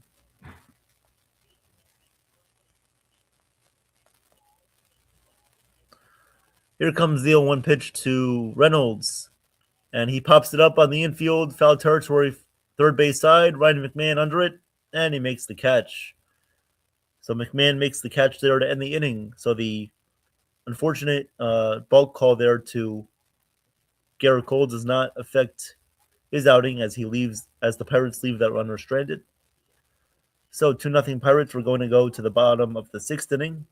And you know what that means? It's time for our scoreboard update. So right now, Pirates up 2-0 on the Yankees, going to the bottom of the sixth. Both teams have 3 hits. Currently, in the Red Sox-Orioles game, the Red Sox are winning by a score of 5-2 in the top of the fourth. The Giants and the Royals are scoreless in the top of the third inning. The Mets have a 1-0 lead over the Brewers here in the bottom of the second. Coming up later on tonight, of course, Pirates and Yankees game 2 of the doubleheader. Orioles and Red Sox at 7:10. Nationals, Rockies at 3:10. Athletics, D-backs at 3:40. Reds, Mariners at 3:40. Cardinals, Angels at 4:07. Twins, Guardians at 6:40. Dodgers, Phillies at 6:40. Rays and Blue Jays, 7:07. The Rays have won the first 2 games of that series, trying to stay afloat atop of the AL East. Padres and the Braves at 7:15. The White Sox and the Rangers at 8:05. Tigers and Cubs at 8:10. And the Marlins, Astros at 8:10. If you guys did not see yesterday, the 3 catchers that are rumored to be traded, Langoliers, Jeffers, and Goodman, they all hit home runs yesterday. So that was pretty interesting to see that. Interesting to see players increase their value while they are playing, of course, before the deadline. One thing about Hunter Goodman is that he has 31 home runs so far this season, and he's hit 31. He hit 31 home runs total last year, so he's already at 31 home runs so far in his season, already tying the total amount of home runs that he had last season. He's also hitting in the 260s, I believe, and he hit in the 280s last year. So he's been a decent player for a couple of years now. So any team that gets him will be happy to have him on their team.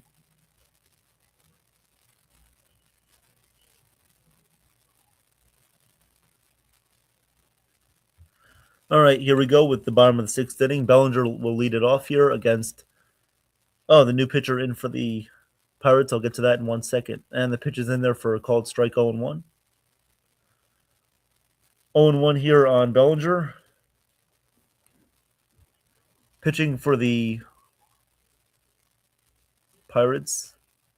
Here comes the 0-1 pitch, and this one is inside 1-1. Pitching for the Pirates is Carmen Moldzinski. Carmen Moldzinski is in for the Pirates. Right-handed pitcher. The 1-1 pitch to Bellinger. Pitch. He hits one foul, first base side.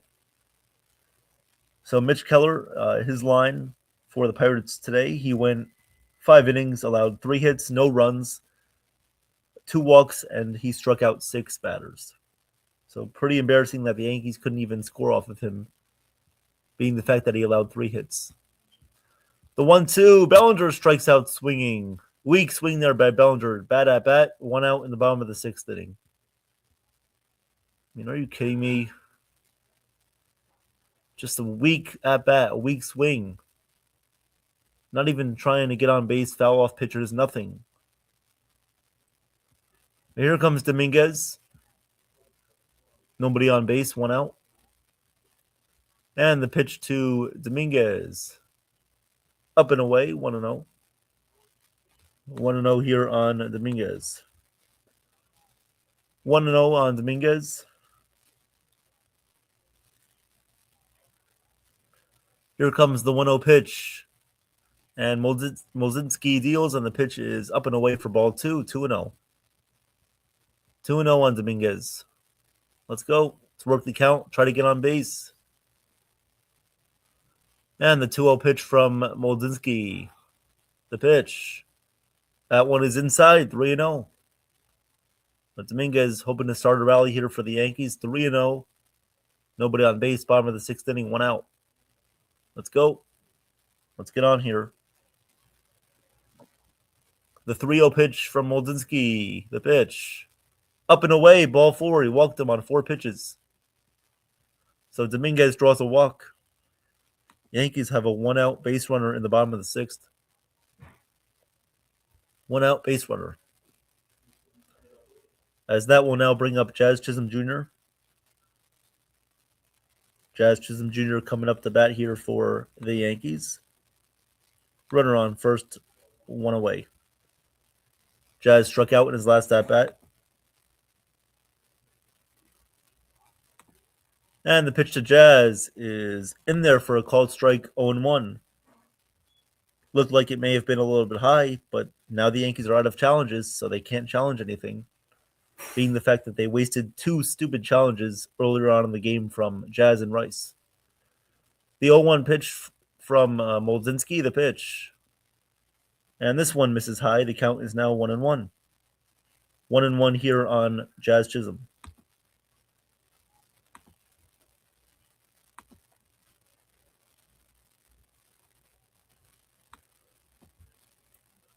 Here comes the 1-1 on the way from Molzinski, the pitch. And that one's in there for a called strike, 1-2. Pirates using their off-speed pitches today. Keller and Molzinski using their off-speed today to keep the Yankees off balance. The 1-2 on the way from Molzinski, the pitch. This one is grounded to second base, to shortstop for 1, and there will be no return throw from the shortstop. So the Pirates do record the second out there on a fielder's choice. So 2 outs, runner on first base as Jazz reaches first base. So Jazz reaches first there on a fielder's choice. 2 outs, runner on first, and that will bring up Jose Caballero. Caballero coming up to bat.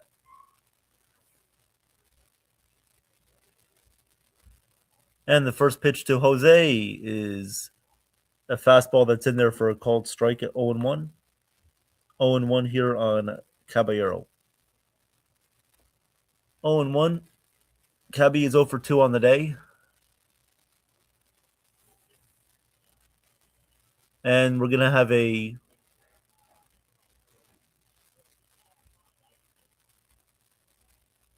what did they call here? A pitch clock violation on Caballero? Here we go again. He was in the box, though.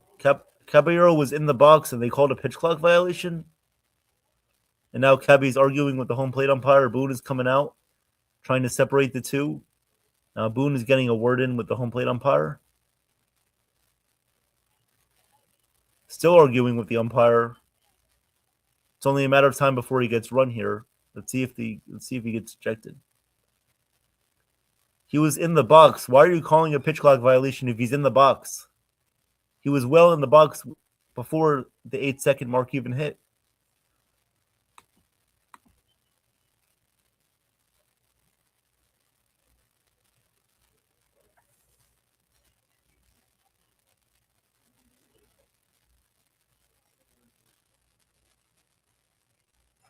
Uh, 0-2 here on Caballero, but we're waiting for a little dispute here. Nobody gets ejected. Boone goes back to the dugout, arguing there about the pitch clock violation.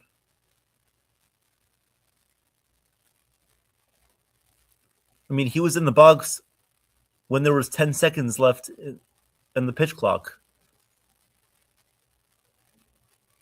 I have no idea what that was about.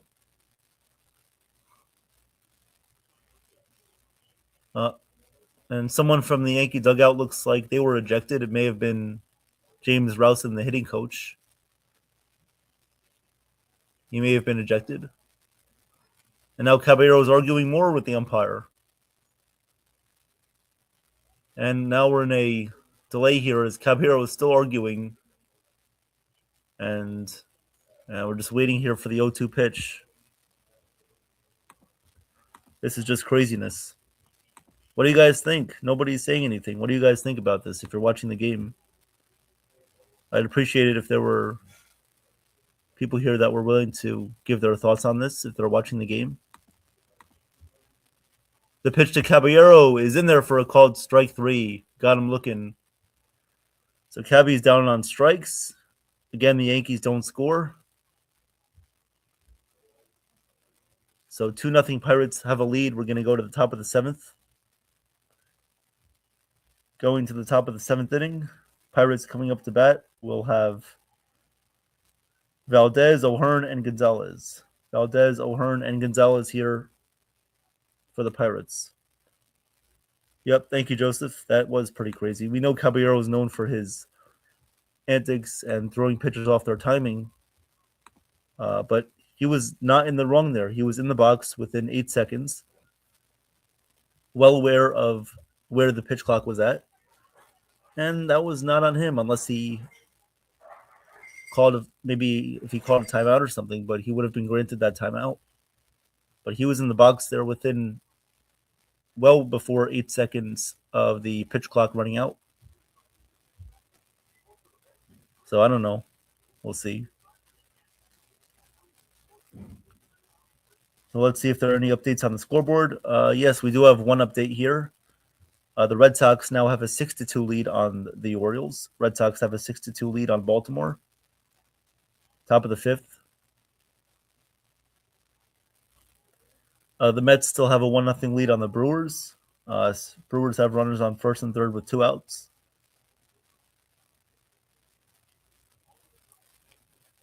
All right, so we'll see what goes on in this game, guys. Yankees currently down 2-0. Still no offense. 3 hits only for the offense.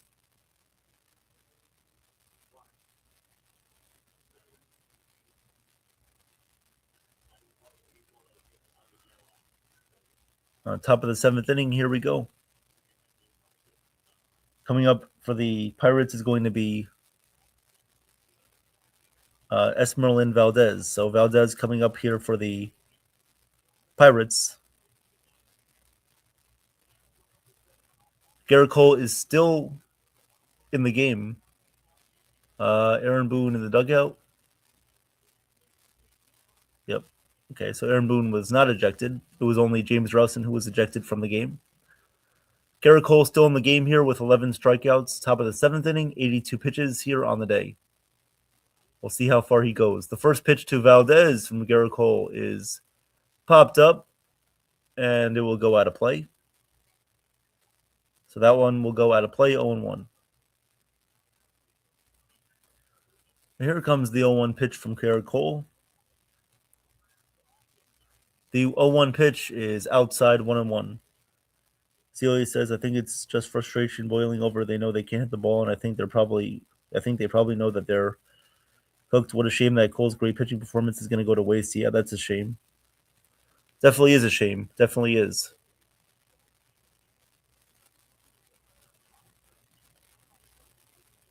The 1-1 pitch is lined to left field. Bellinger runs it down. He makes the catch. Yes, Mario, we are still down 2-0, unfortunately. I mean, but Celia, in that situation, Caballero had a right to be frustrated, as well as Boone too. He was well in the box within 8 seconds there. He was well in the box, ready to hit by that time when the pitch clock hit the 8-second mark. So there's no reason there for the umpire to call a pitch clock violation on Caballero.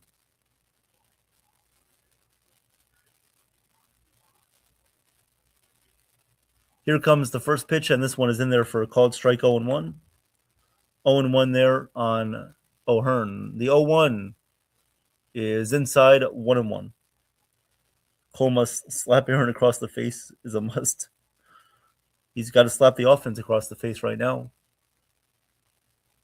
Pretty much the offense is telling him, hey, we're not going to score runs for you. You must go out there and throw a shutout. That's not fair. Just like it wasn't fair when Trev missed the fish on the Hell's Kitchen dish, but, he didn't get away with that. The 1-1 Swung on and missed 1-2. 1-2 here on Ryan O'Hearn.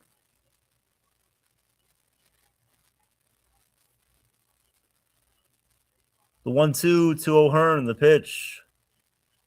This one is hit in the air to right field and deep.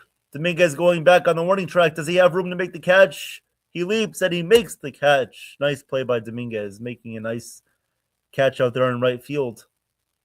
The ball didn't travel as far as I thought it would, but Dominguez makes the nice play. Made a similar catch in game 1. So that is a nice play by Dominguez. His defense is definitely getting better out there in right field. And now there will be 2 outs here in the top of the 7th inning. 2 away. 2 outs. The first pitch to Gonzalez from Garrett Cole is inside 1-0. 1-0 on Nick Gonzalez, who hit a single, actually had the Pirates' first hit of the game, actually, in the 5th inning.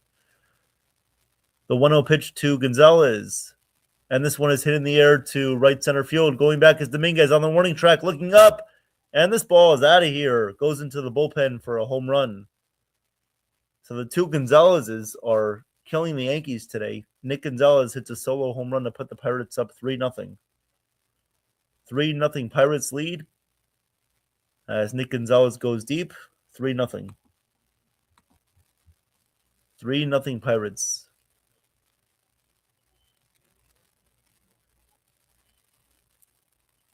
3-0 Pirates lead. So unfortunately, a few bad pitches from Garrett Cole does eat him up today a little bit.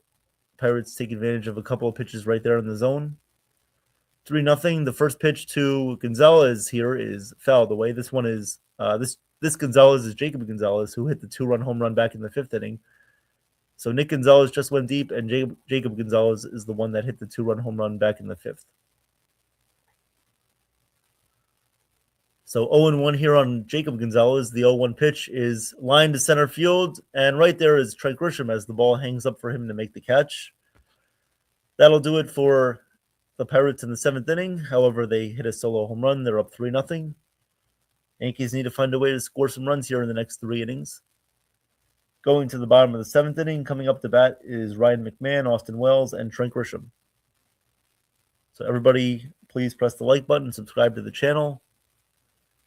I'll have all the play-by-plays for you guys coming up here for the rest of this series tonight. Jason and I are going to be doing Game 2. Max Fried against Bubba Chandler tonight at 7:05. Tomorrow, don't miss out. Jason and I are going to be doing a Yankees-Phillies preview show, as he is a Mets fan, but he knows all about the NL East and the National League in general. So we're going to be doing a Yankees-Phillies series preview, as I'll be asking him a few questions about the landscape of the Phillies and some of the things that the Yankees have to look out for. For example, getting Kyle Schwarber out. How the hell are the Yankees going to do that? Well, find out tomorrow, as Jason will be giving you guys more insight and analysis on that Phillies series tomorrow. So please stay tuned for that.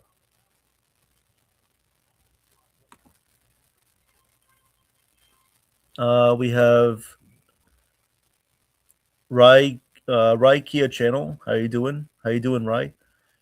Can you explain to me why all of a sudden the Red Sox are unstoppable on offense and pitching? I mean, they're winning with Siegler and Durbin and Chinese infielder Se-Sung Cheng. Se-Sung Cheng is the Red Sox infielder. He is their shortstop. Can I explain to you how they're winning? Well, they're winning because of their pitching. Their starting pitching has been dominant. They have guys like Masataka Yoshida, Wilyer Abreu that are playing much better for them. They have gotten things going. They are just, a team that's putting it all together right now. They're playing good baseball. They're bunting. They're playing small ball, good starting pitching. They have a lot of former Yankees on that team. Anthony Stiegler. Their bullpen is made up of all former Yankees as well. Aroldis Chapman, Garrett Whitlock, Greg Weiser.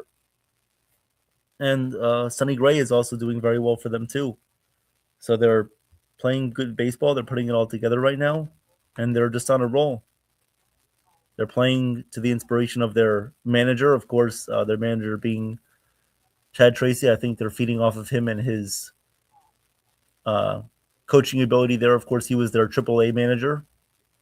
So he sort of has the mentality of the younger Red Sox hitters, and I think he has, he has a good game plan as to as to how to attack certain pitchers there, and he knows what it takes to play some small ball as he's playing to the strengths of his players. And he's definitely used to some of those guys that were in their farm system, and he's used to the style of baseball that they've been playing. So even with him being the manager and not having any major league experience before he began his managerial career with Boston, I think the players are alluding to his style of baseball, and I think they're just playing good ball at the right time right now.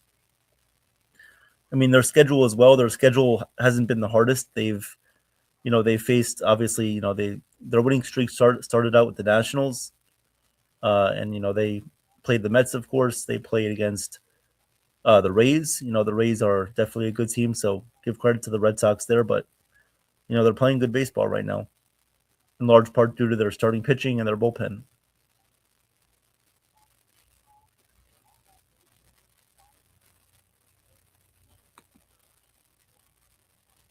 But yes, Masataka Yoshida as well. But Jason, I believe he was talking about Se-Sung Chang, the shortstop. Red Sox have contact hitters, nothing fancy. Yep, I agree, Joseph. I agree with that. But I mean, I don't think anyone could have seen the Red Sox winning 14 in a row for sure. I don't think anyone could have saw that coming. Even when they were playing poorly earlier in the year, you would say, okay, they might go on a little bit of a winning streak here as they do every year, but winning 14 games in a row is something historical for them. The pitch to Ryan McMahon from Moldzinski is up and away for a ball, 1-0. Just misses above the zone. And here comes the 1-0 pitch from Moldzinski. As there's 3 on the pitch clock, 2 on the pitch clock, and he delivers the pitch, and this one is in there for a called strike, 2-1, or 1-1. 1-1 here on Ryan McMahon, 0 for 2 today. And 1-1 on the way from Moldzinski, the pitch, and McMahon flies this one in the air to left field, shallow left field, coming on as the left fielder. He can't make the catch. It's going to one-hop into the stands for a ground rule double. So Ryan McMahon starts off the inning with a ground rule double. Good way of getting things started. Let's see if the Yankees can capitalize on it.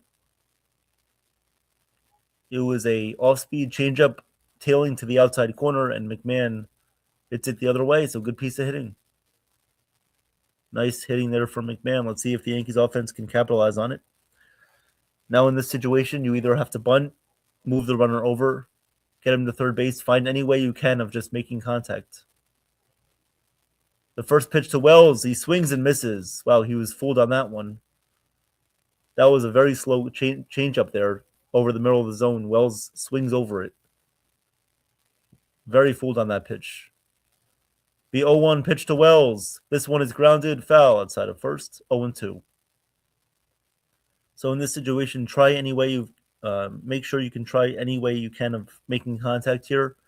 Find any way of hitting the ball, making contact anywhere on the right side of the infield. Right side of the infield, getting a base hit would be nice as well. Just try to find any way of making contact. That's what you have to do here.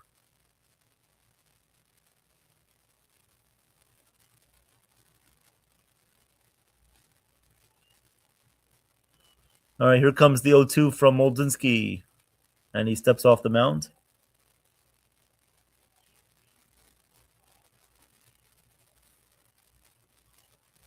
Oh and 2 here on McMahon. Yep. Everybody press the like button, please. Thank you. The 0-2 pitch is outside 1-2. Hit the like button, subscribe to the channel. A lot of fun streams coming your way. Trade deadline preview show, trade deadline show.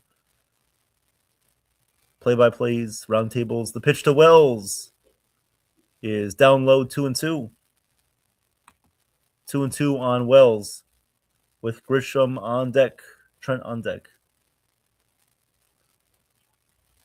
Grisham has hit the ball he's hit the ball hard a couple times today. So 2-2 on the way to Wells. And the pitch fouled away, 2-2.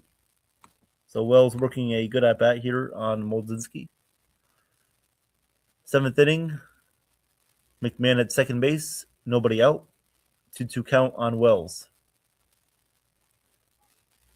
Find any way you can of hitting the ball to the right side. Moldinsky deals the 2-2. Just misses down low. I thought the umpire was going to ring him up. Thought the Pirates may have wanted to challenge that one, as that one was definitely in there for a called strike, but the umpire misses it blatantly. That was very much a strike. Yankees get lucky on that one. The 3-2. Outside, ball 4. So what should have been a strikeout, Wells walks. So the Yankees must take advantage of this opportunity. Now 3 times in this game they've had runners on first and second with at least nobody out. So let's go. Let's take advantage of this opportunity. First and second, nobody out. And Trent Grisham coming up to bat. So if you're not going to score now, when are you going to score? Have to find any way you can of getting runs across in this inning. Grisham is 1 for 3 today with a single back in the 5th inning. Like I said, the Yankees have had opportunities like this. This is their 3rd opportunity with runners on first and second, nobody out. So let's do something here. Take advantage of this opportunity.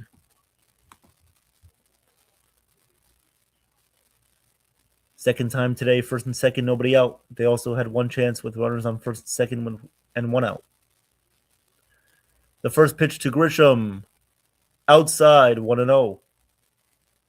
So Moldinsky losing his command a little bit. Not sure if the Pirates are going to have anybody warming up in their bullpen. So 3-0 Pirates, first and second for the Yankees, nobody out, bottom of the 7th inning. The 1-0 pitch to Grisham, and he takes that one for a called strike. It's 1-1. 1-1 here on Trent Grisham. 1-1. Here comes the 1-1 on the way from Moldinsky. And the 1-1 pitch. And Grisham pops this one up on the infield. Third base. The third baseman has it measured, and he makes the catch. That one was caught by Gonzalez there. I believe that was Nick Gonzalez making the catch at third base. So 1 out here in the bottom of the 7th inning.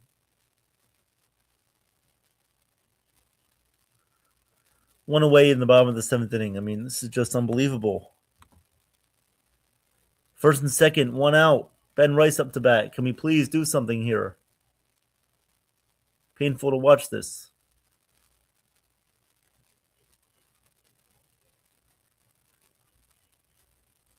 I mean, you don't always have to go up there looking for a 3-run home run. Keep the line moving. Work the count. Get hits. You don't have to hit a 3-run home run. But these guys just go up there with the mentality of swinging for the fences every time. The first pitch to Rice is outside, a 1-0. 1-0 here on Rice. Come on, Rice. How about a 3-run home run here? That would be nice. The 1-0 pitch to Rice. Moldinsky sets and deals the pitch. Outside, 2-0. 2-0 here on Rice. 2-0. 2-0, 2-0, 2-0. Moldinsky looks like he's still trying to command his changeup here. The 2-0. Outside, 3-0. Moldinsky's sinker is just running to the outside part of the plate and it's missing. He is missing with that pitch. So he's going to go back to the fastball at some point in this at-bat. Most likely right now with the 3-0 count on Rice. The 3-0 pitch to Rice. Pitch. That one is in there for a called strike, 3-1. That was a fastball right down the middle of the plate. So Rice rightfully takes that pitch, and now the count is 3-1. The 3-1 on the way here from Moldinsky. The 3-1 pitch.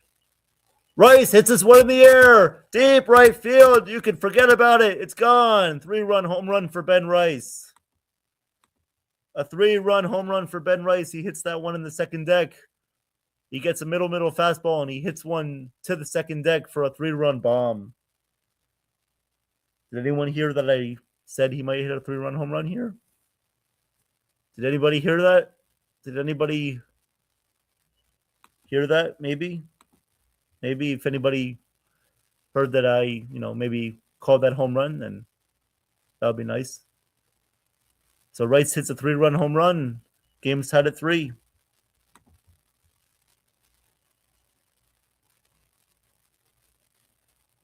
So Rice goes deep. Game tied at 3. The pitch to Jones. That one is in there for a called strike at 0-1.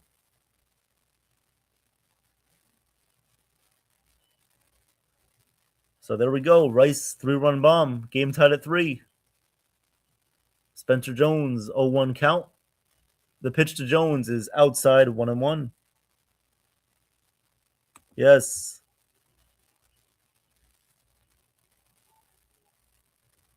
Good to see Rice go deep on that one. And the 1-1 on the way to Jones. The pitch. Big swing and a miss. And the count is 1-2. Yes, thank you, Joe. I know you did. How about a nice 3-run home run for Rice? And he just did that. The 1-2 to Jones is outside 2-2. 2-2.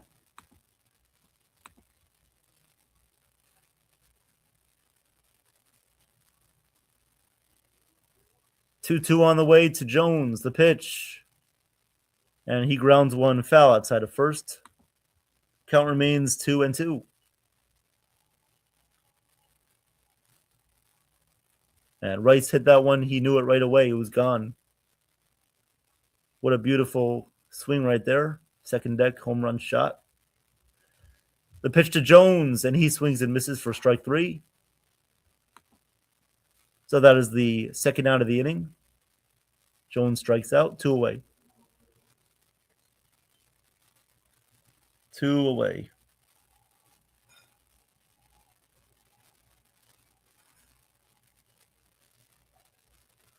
So that will bring up Cody Bellinger. So Cody Bellinger coming up to bat. The pitch to Belly. This one is lined to right field. That's going to be a base hit to right field. Bellinger singles, 2-out single. Joe said I do also did say on the 12 o'clock show something special is going to happen today. Yes. Well, that's good. But what about in the moment? I mean, I know you're always calling those home runs. I mean, I think I've done that a few times too. I think Jazz hit that one home run that I called, now Rice. So come on. I mean, everybody here is great at always predicting things and knowing what's going to happen next. Dominguez fouls this one away, 0-1. Rice did the John Cena, yep.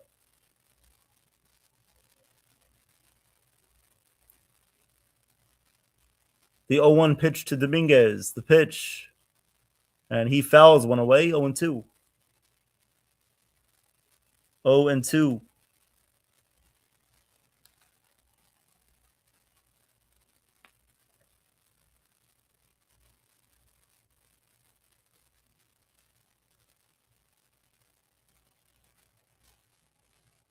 The 0-2 on the way to Dominguez. The pitch. And he pops this one up on the infield. 2 outs, and the pop-up is caught by the first baseman, Callahan. He makes the catch. But Ben Rice goes deep, ties the game up at 3. 3-3 game in the Bronx. We're going to go to the top of the 8th inning. Now we got ourselves a ball game. Finally, the Yankees can come through with a big 3-run home run right there by Rice. Coming up to bat for the Pirates is going to be Henry Davis, Tyler Callahan, and Mangum. So those are your 3 hitters there for the Pirates in the 8th inning. I don't know. I just had a good sense there that Rice would hit one. I had a good sense I didn't really feel anything happening there, but I could have just sensed that I knew Rice would take advantage of a good 3-1 pitch there, and I had a good sense and a good feeling that he went deep right there. So he did. So thank you, Ben Rice, for tying up the score. Yankees looking to win this game today, hopefully. Currently on a little 2-game winning streak right now after beating the Dodgers on Sunday and beating the Pirates on Monday.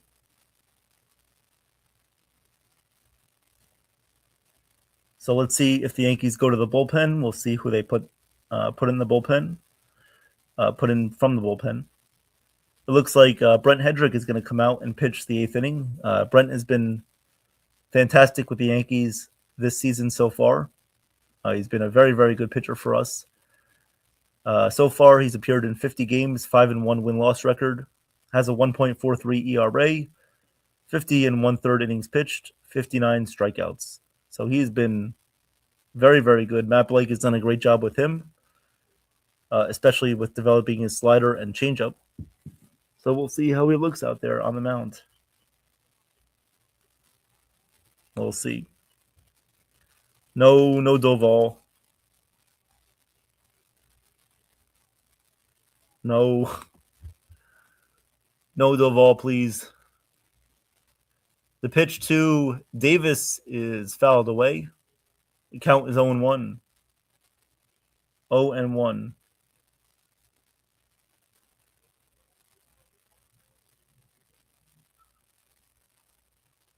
Oh and 1 here on Davis.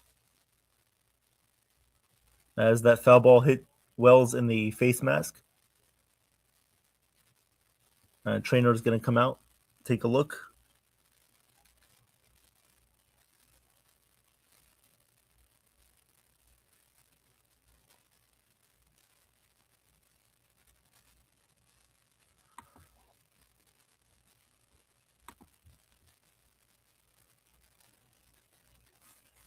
I mean, the Yankees might be forced to bring in Doval in Game 2, depending on how many bullpen arms they use in Game 1. If it's just Hedrick and, let's say, Bednar in this game, they may have to go to Doval in Game 2, especially because Max Fried is only going to be throwing 60 to 65 pitches. The pitch to Davis is outside 1-1. 1-1 here on Henry Davis.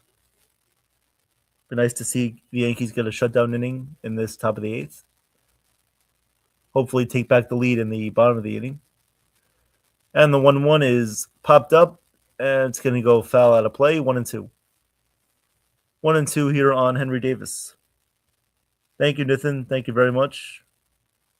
Of course, doing the best we can here today. Of course, afternoon game and then tonight. The 1-2 is outside 2-2. Yeah, Nathan, I had a sense there that Rice was going to go deep. Always good to see Ben Rice go deep. All right, here comes the 2-2 on the way to Davis. The pitch. Swing and a miss. Struck him out on a slider. 1 out in the top of the 8th. Let me read out Garrett Cole's line today. So Garrett Cole went 7 innings pitched, allowed 4 hits, 3 runs. He had 11 strikeouts. So 11 strikeouts for Garrett Cole, allowed 3 runs. Both of those home runs there that he allowed to Nick Gonzalez and Jacob Gonzalez were the runs that he allowed there on the 2-run home run from Jacob and the solo home run from Nick Gonzalez. So Cole's ERA is currently 3.92. So it stays around the same as it did after his last start against the Dodgers. All right, here comes Jared Triolo coming up to bat. He is pinch hitting for Callahan. The 1-0 pitch is fouled away, 1-1.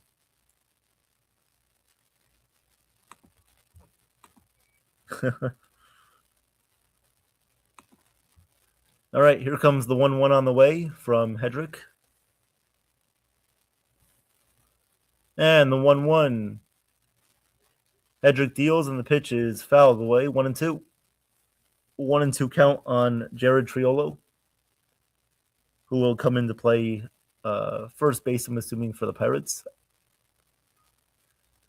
1-2, 1 out. Nobody on, top of the 8th inning. Hedrick sets and deals the 1-2. Swing and a miss. Struck him out. Nice splitter from Hedrick on the outside corner. Got him chasing that splitter. 2 outs. 2 outs. And Hedrick's movement is just very phenomenal on these pitches. He has just been a very, very, very good, reliable pitcher out of the Yankees bullpen this season. So 2 outs here, nobody on base, top of the 8th. Here comes Mangum. The first pitch to Mangum is fouled away, and the count's 0-1. 0-1. 0-1 here on Mangum.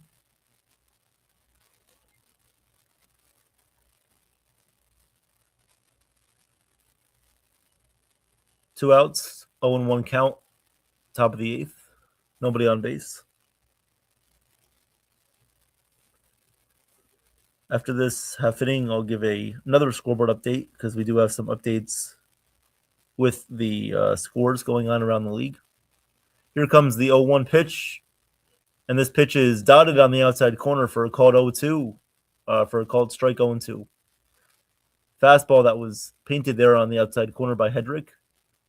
Seems like his command is very much in rhythm today. He's been very, very good with all of his pitches. The 0-2 pitch just misses inside, 1-2. Tried going with the fastball there, well located. But he has just been on point with his commands so far today and in all of his outings as well. Mixing up his pitches as well. The 1-2. And this one is fouled away again, so Mangum stays alive. Mangum stays alive at bat. It counts 1-2. And Brandon Lau is on deck.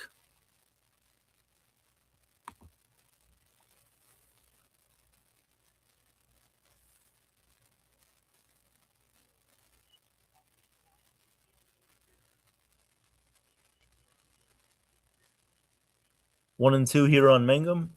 2 outs. The pitch from Hedrick, and that one's outside. 2-2. 2-2 on Mangum here. Come on, let's get him swinging here.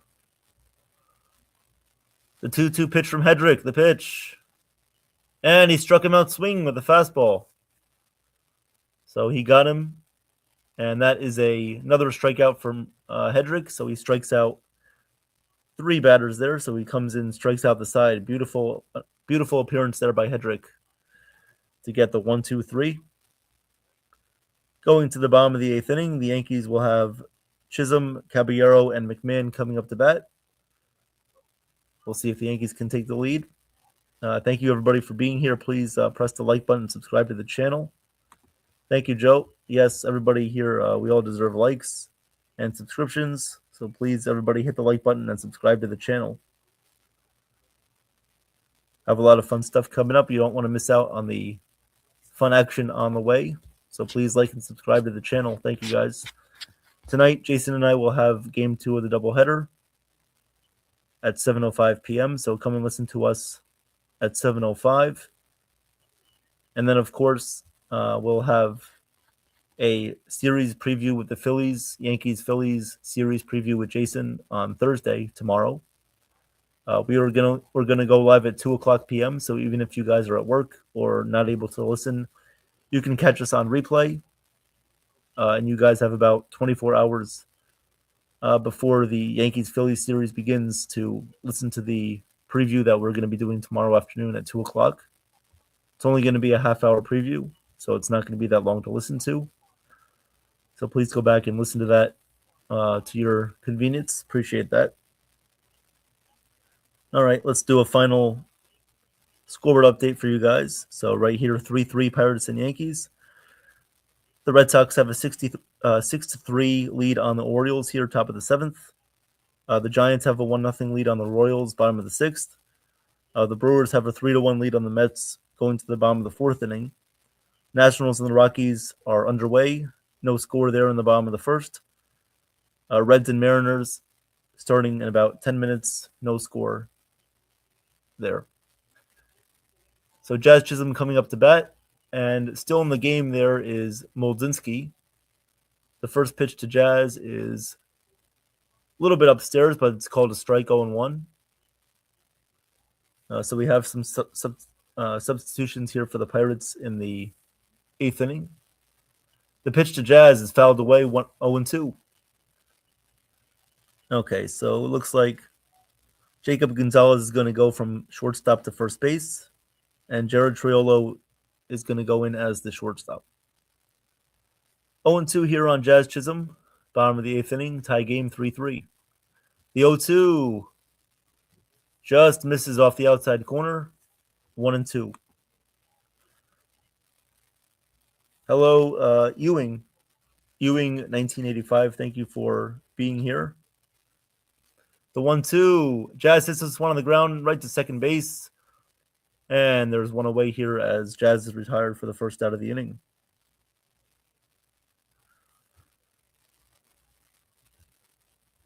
Sox are on a roll, Fire Corps, and are going to win the division. Yep. We'll see about that. Ewing's still a long way to play out. Still about 2 months left to go in the season. But please like and subscribe to the channel if you're not already subscribed. Thank you for being here. Please subscribe to the channel. We will definitely touch on the Red Sox during the trade deadline show and a little bit later on as well. Thank you for being here. All right, so here is Caballero up to bat.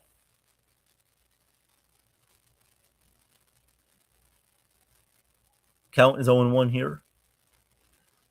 And the 0-1 from Moldzinski. And Cabby fouls this one back, 0-2. 0-2.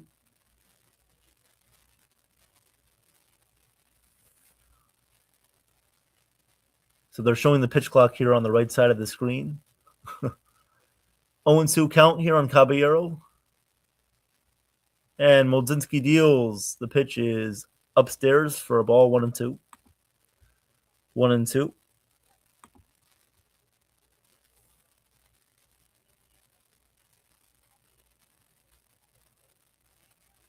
One, two on the way to Caballero. This one is lined. Oh, nice play by the reaching Jared Triolo at shortstop. Was able to make like a snow cone catch there at shortstop for the nice play. Caballero hit it hard, but not high enough to get it over the reach of Triolo.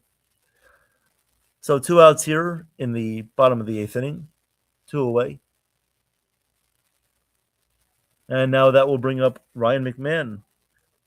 So McMahon got the inning started in the 7th inning by hitting that leadoff double. And now he's going to come up to bat. But before that, the Pirates are going to make a pitching change. So it looks like Mason Montgomery is going to come in to face Ryan McMahon. So a lefty-on-lefty matchup. We'll see if the Yankees counter with a pinch hitter here, if they go with Rosario or anybody else. Maybe Volpe as well. So Mason Montgomery, the lefty, is coming in to face Ryan McMahon with 2 outs and nobody on in the bottom of the 8th. Don't forget, guys, that tonight Jason and I are going to be on for Game 2 of the doubleheader. Game 2 tonight at 7:05, so we'll be going live around 7 o'clock tonight for Game 2 of the doubleheader, Jason and I. Jason and myself. So thank you guys for being here. Like and subscribe to the channel. Have a lot of fun shows coming up on your way. Don't want to miss the trade deadline show coming up on August 3rd. And of course, the trade deadline preview show. We're going to be discussing all of the trade options for not only the Yankees, but for the American League East and for the National League. We also have Chef Nick as well, who's on vacation right now, a well-deserved vacation. He'll be back with us sometime this weekend, I'm assuming. So he'll be back this weekend with us and hopefully doing a couple of play-by-plays or streams as well. We also have entertainment shows, cooking shows, and all those things. So if you're interested in that, we also have a channel called World Sports Mania Entertainment, where we do basketball streams, possibly football as well, entertainment shows, So please subscribe to World Sports Mania Entertainment as well, as that's pretty much our second channel here. But of course, this one being the main one for all the play-by-plays. All right, here comes Ryan McMahon. The first pitch is upstairs for a ball, 1-0. 1-0 here on McMahon. 1-0. And here comes the 1-0 pitch, and this one is in there for a called strike, 1-1. 1-1.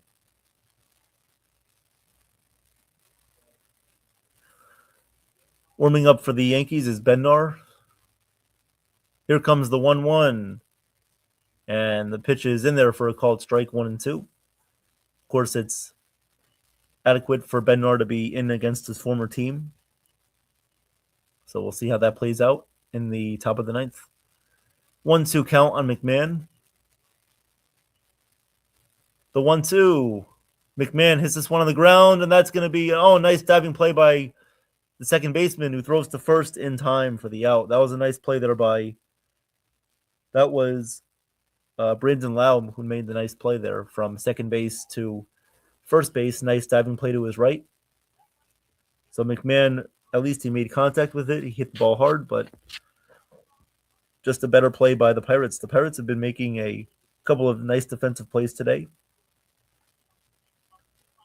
So we're tied at 3. We're going to go to the top of the ninth inning. Looks like David Bednar is coming in to face the Pirates' top of the lineup. They're going to have Brandon Lau, Brian Reynolds, and Valdez coming up for the ninth inning. So tied up at 3. If this game happens to go into extra innings, we will, of course, still be on for it, giving you guys all the action until the game is over. So looking forward to seeing how the game plays out. See if the Yankees can walk it off today. Feel like the Yankees haven't had a walk-off in a while. So looking forward to seeing what happens.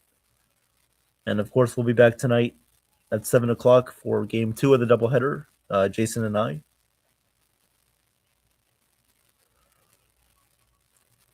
No other updates on the scoreboard. The Orioles are still trailing the Red Sox 6-3 in the bottom of the 7th inning. So 6-3 Boston.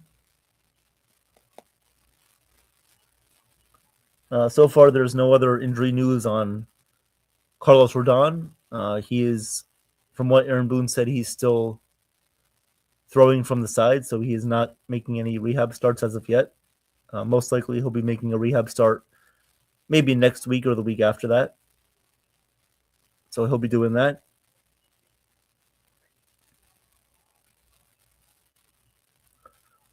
And then, of course, Giancarlo Stanton. There were some conflicting reports about that, but he is still doing some running on the side. No baseball activities as of yet, but he is progressing and making his way towards a return pretty soon there. So maybe we'll see him in the next 2 months. We shall see. All right, here is Brandon Lau. The first pitch to Lau is in there for a called strike. It is David Bednar who's coming in to face the Pirates here in the top of the ninth inning. So Bednar against his old team. We'll see how he does. The 0-1 on the way from Bednar. And the pitch is up and away, 1-1.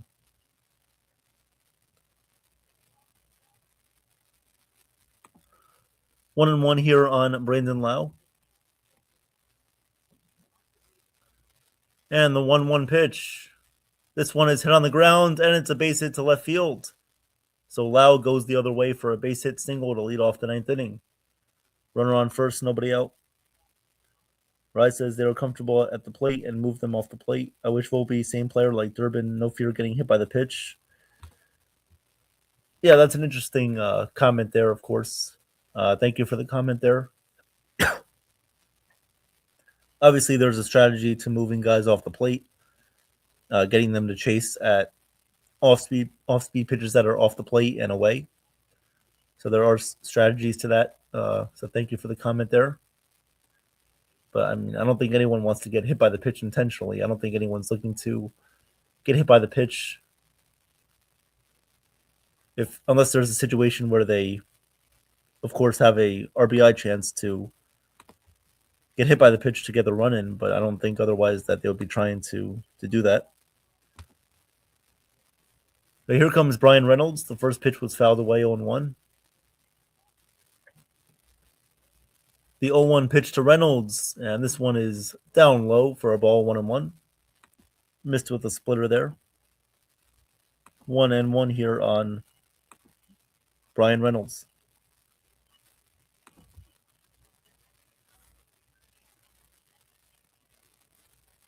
One and one here on Reynolds. And Bednar sets and deals pitch. This one is popped up, third base side, foul territory. Will it stay in play? And McMahon, he reaches over and makes a nice catch on the tarp. So McMahon makes the catch there in foul territory. Nice play. Right near the tarp there on the third base foul territory side. So 1 out, runner on first base. Reynolds pops out. Or fouls out. So that will now bring up Esmeralyn Valdez. Valdez coming up to bat against Bednar. The first pitch. Bednar's going to check on the runner at first. He's back in safely.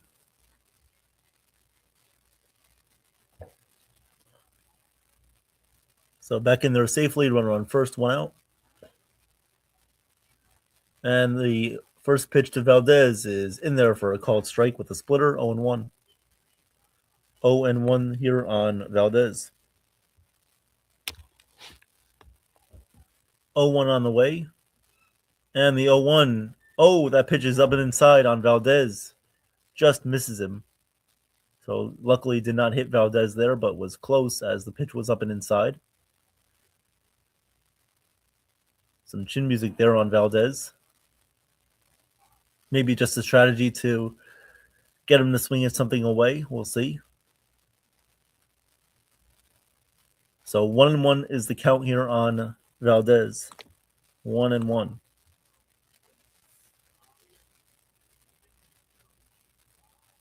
McMahon actually switched the inside of his glasses there at the last second before making the catch.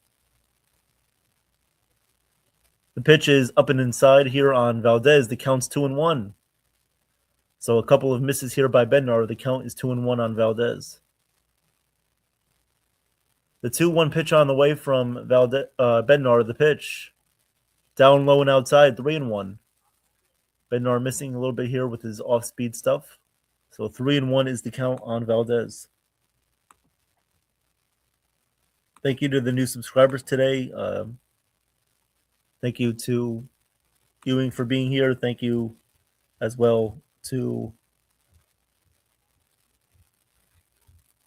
our other subscribers. Of course, Bird Fan as well. The pitch to Valdez is inside, ball 4. So Bednar walks Valdez. So Bednar walks in, puts him on first base. So runners on first and second with 1 out. So, of course, thank you to Bird Fan who was in here earlier for subscribing to the channel. Thank you very much. What's going on, Rye, Ewing? Thank you guys for being here. If you guys like what we do, please press the like button and subscribe to the channel. Come back with us tonight at 7:05 for Game 2. The pitch to O'Hearn is fouled away. Have to be careful with that pitch. Don't want to speed up O'Hearn's bat too much where he puts that one in play. So the count is 0-1 here on Ryan O'Hearn. 0-1.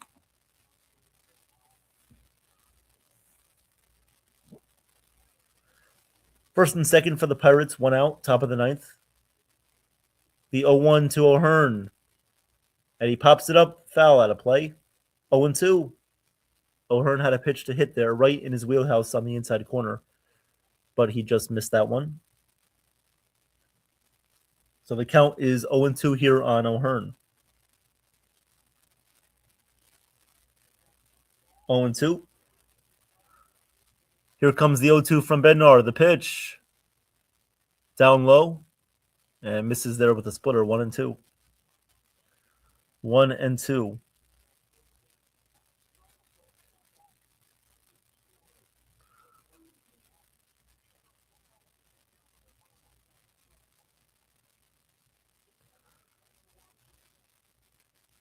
The 1-2 on the way to O'Hearn. The pit. Bednar is going to step off the mound here. Check on Lau at second.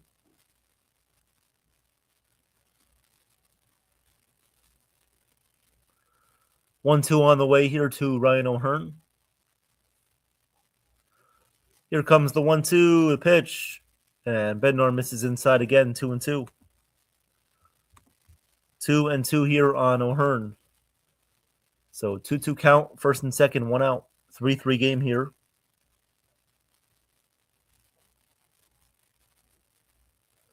Two on the way. 2-2 pitch from Bednar. Swing and a miss, struck him out on a splitter. He struck him out on a splitter that was low in the zone, so he got him swinging. 2 outs. 2 outs. 2 outs here as O'Hearn strikes out. As that will now bring up Nick Gonzalez, who hit a solo home run back in the 7th inning to give the Pirates a 3-0 lead. Has a couple of hits on the day. So 3-3 game, first and second, 2 outs. If you guys have any predictions, put them in the chat, please. Anything that's going to happen. The first pitch to Gonzalez. Swing and a miss at a splitter, 0-1. 0-1 on Gonzalez.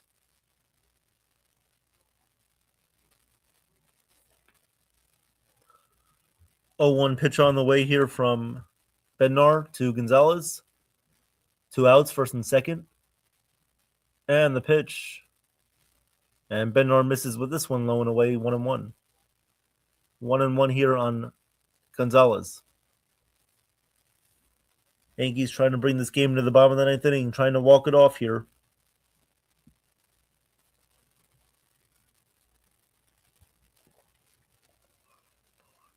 One on the way from Bednar.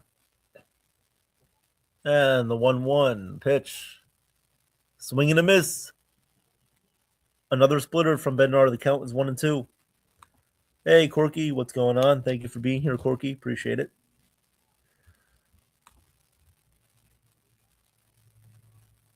1-2 count to Gonzalez. It's pretty much been a appeal of splitters here from Bednar. The 1-2. Up and inside on Gonzalez, 2-2. 2-2. So Bednar has been going with an array of splitters here on the Pirates in the 9th inning. And we'll see what the 2-2 pitch brings to Gonzalez.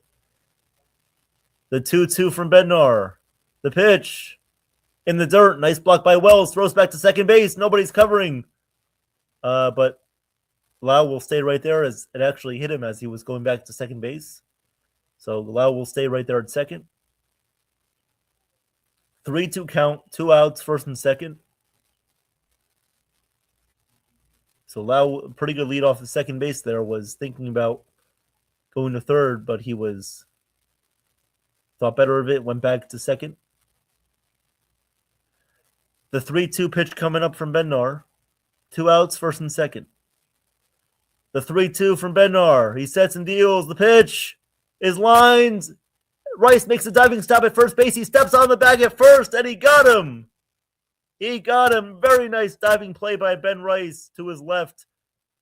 It wasn't the cleanest play, but Rice was able to dive, make the stop, get up, and touch first base to end the inning. What a play by Ben Rice there. This game has been filled with a lot of good defensive moments by both teams today. A lot of good defensive plays by both teams today. So great job there by Ben Rice. And now we're going to go to the bottom of the 9th inning. The game is tied at 3 apiece in the Bronx, 3 each. 3 all, bottom of the 9th inning. Coming up to bat for the Yankees will be Austin Wells, Trent Grisham, and Ben Rice. So we'll see if the Yankees have a rally in their bones, if they can walk it off. The Yankees can walk it off.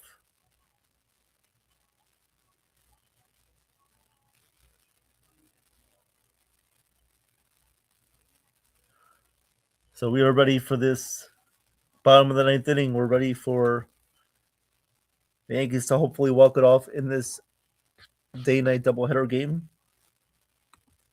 How's everybody doing today? Thank you for being here. Ben Rice with that big 3-run home run back in the 7th inning. Of course, propelling the Yankees back from 3-0, 3-3 game now. There are really no updates on the scoreboard besides the Mets did get a run back against the Brewers. They are now trailing 3-2. So the Mets are down 3-2 against Milwaukee, top of the 5th inning. The Red Sox still have a 6-3 lead on the Orioles. So obviously a big look out there for see if the Red Sox can keep up their winning streak to 15 games. That game's in the bottom of the 8th inning. So as long as the Red Sox hold on for one more inning, they will be on a 15-game winning streak. Joseph says Grisham walk-off home run. We'll see about that. Definitely hope so. Grisham's hit the ball hard a couple of times today, so it's definitely possible. And what do we have here? We have a pinch hitter here for Austin Wells. Looks like Paul Goldschmidt is going to pinch hit for Austin Wells. So Goldschmidt pinch hitting here for Austin Wells. Bottom of the 9th inning, Goldschmidt pinch hitting against the left-handed pitcher Mason Montgomery. The first pitch to Goldschmidt. Grounds one weakly to second base. Lau throws to first. And there's one out in the bottom of the 9th inning. So one pitch, one out. Goldschmidt grounds out to second. One away, that will bring up Trent Grisham. Lefty on lefty matchup here.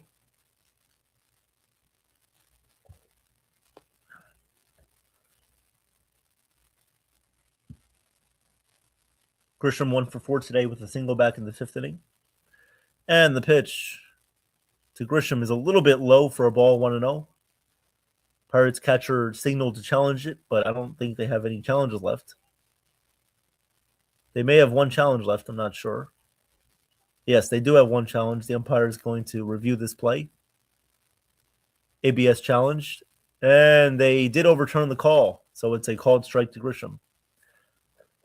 So they challenged that pitch, but the pitch to Austin Wells, that was clearly a strike. They decided not to challenge that.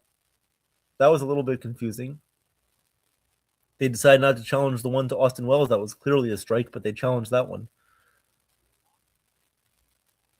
The pitch to Grisham is up and away for a ball 1-1. 1-1 here on Trent Grisham. 1-1. The 1-1 pitch to Grisham is upstairs. 2-1. 2-1 here on Grisham. 2-1. 3-3 game, bottom of the 9th inning. 1 out. 2-1 count here on Grisham. And Montgomery in the pitch. The 2-1 on the way. Pitch. And Grisham fouls this one off. 2-2.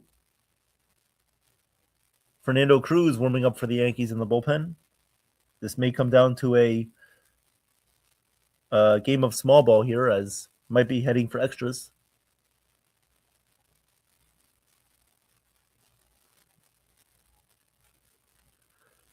Two-two on the way.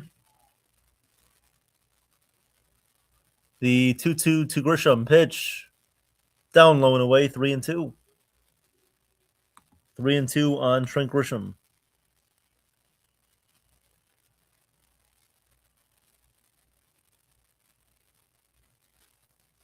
Three and two, 1 out, bottom of the 9th. The pitch. Ball 4, he missed outside. Just misses off the outside corner. So Grisham works a walk. Grisham works a walk there. Nice at bat by Trent Grisham working the walk. Ben Rice coming up to bat.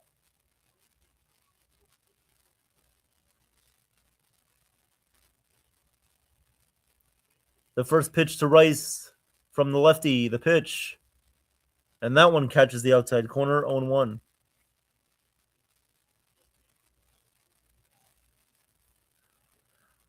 On Rice.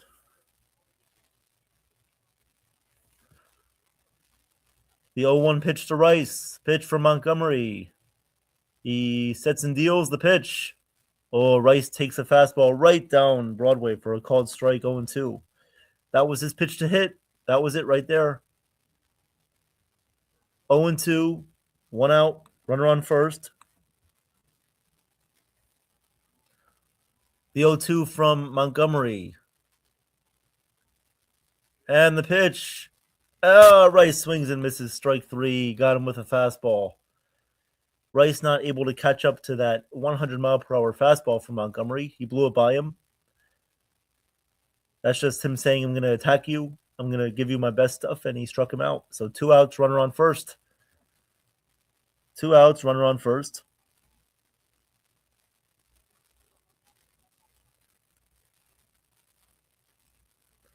And it looks like Ahmed Rosario is going to pinch hit here for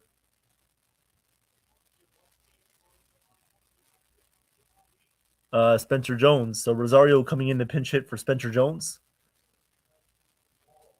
So a matchup here for the Yankees as they like Rosario facing the lefty. Funny thing is Rosario's actually been better off of righties than he has against lefties this year. But we'll see how this works out. Runner on first base, 2 outs. The pitch to Rosario from Montgomery. Down low, 1-0. 1-0 on Rosario. Cruz warming up in the bullpen.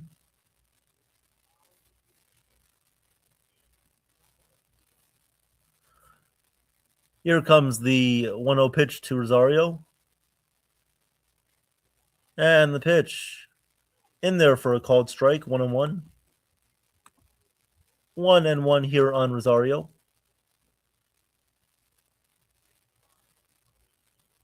One and one. Here comes the 1-1 on the way from Montgomery. And the pitch. Down low, 2-1. 2-1 on Rosario.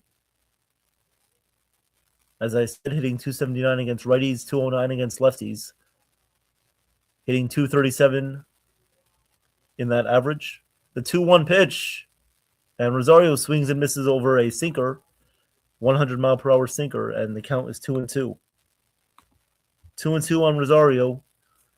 If the Yankees do not score, we will be headed for extra innings. 2-2 pitch on the way here from Montgomery.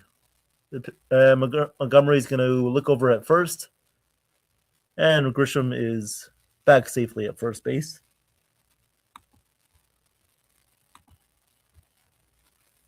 2-2 count on Rosario. 2 outs. The 2-2 pitch.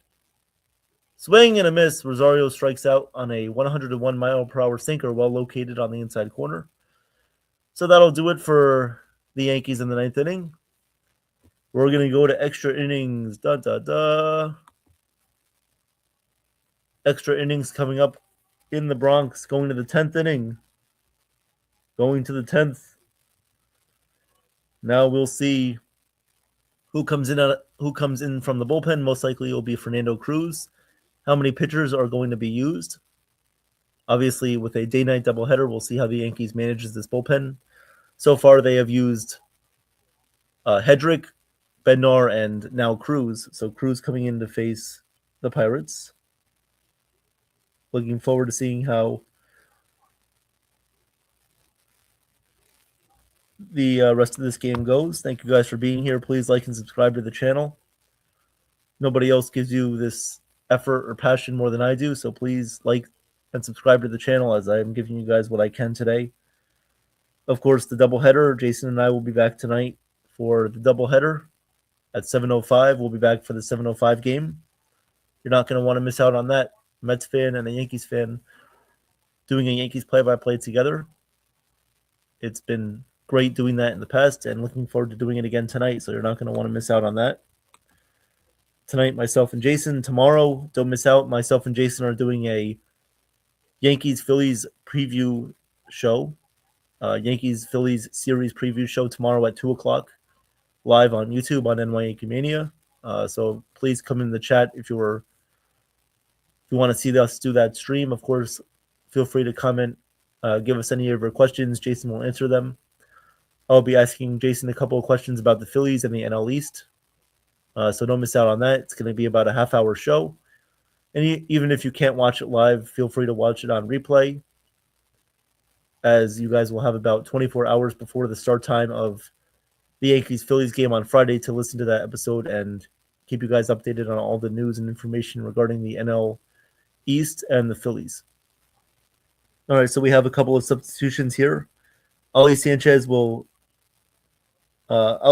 going to be the catcher as he replaces Austin Wells because Goldschmidt pinch hit for him. Paul Goldschmidt is going to be in the game as the first baseman. So Ali Sanchez behind the plate, Paul Goldschmidt at first, and Fernando Cruz coming in to replace Bednar in the 10th. Here comes Jacob Gonzalez up to bat. The first pitch to Gonzalez is in there for a called strike 0-1. The runner at second base, I believe, is Nick Gonzalez. So Nick Gonzalez is the runner at second base. The pitch to Jacob Gonzalez is hit in the air to right field. Dominguez going back, has room. He makes the catch. Will the runner tag from second? He's tagging the third. The throw from Dominguez is not in time. Not in time as Nick Gonzalez makes it to third base safely.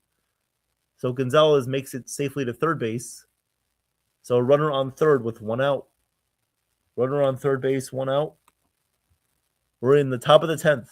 Top of the 10th inning. Pirates have a runner on third base, one out. As that will now bring up the catcher, Henry Davis. Henry Davis coming up to bat. Henry Davis.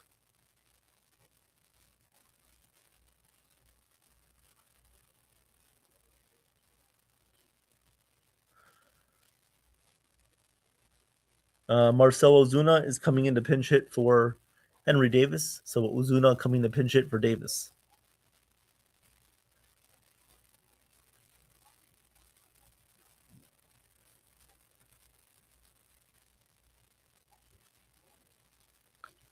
All right, so Ozuna coming into bat. Looks like Pirates have a runner on third base, one out. Don't know why they keep replaying this play at third base. So Ozuna at the plate. And the first pitch from Cruz to Ozuna, the pitch. Swung on and missed. Nice splitter, 0-1. 0-1 here on Ozuna.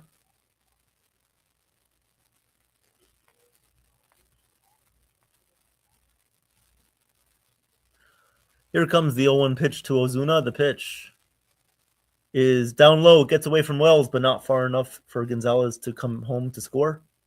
And the count is 1-1. 1-1 here on Ozuna. Ozuna hitting 208, of course, was with the Atlanta Braves last year and years before that. Here comes the 1-1 on the way from Cruz. And the pitch. Ozuna swings and misses again over a splitter, 1-2. 1-2. Gregory Soto is warming up for the Pirates in their bullpen. 1-2 on Ozuna.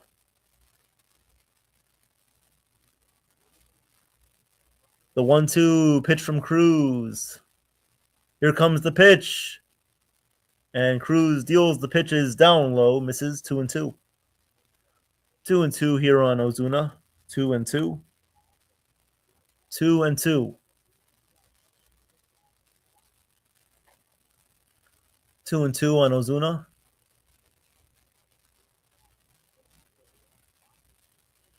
The pitch to Ozuna is grounded foul. Grounded foul outside of third base. So we'll do it again at 2-2. Well, we will do the 2-2 once again. 2-2. Runner on third base, one out. Cruz. Hopefully getting ready to strike out Ozuna here. The 2-2. Cruz. Sets and deals. Pitch. Oh, Ozuna laid off a splitter there. The count goes full, 3-2. A good splitter from Cruz, but Ozuna lays off of it. So the count is now full at 3-2. Infield is in for the Yankees. From McMahon to Goldschmidt, third to first. 3-2 count on Ozuna.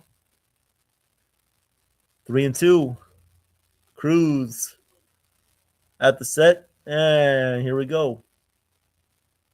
The 3-2. Cruz. The pitch. And Ozuna lays off a nasty splitter for ball 4. So Ozuna was able to work a nice at bat there as he laid off a couple of nasty splitters from Cruz. So he works a walk. First and third, one out, as that will bring up Jared Triolo. And there's going to be a pinch runner here for the Pirates. Ozuna is coming out. And the pinch runner for the Pirates is going to be Billy Cook.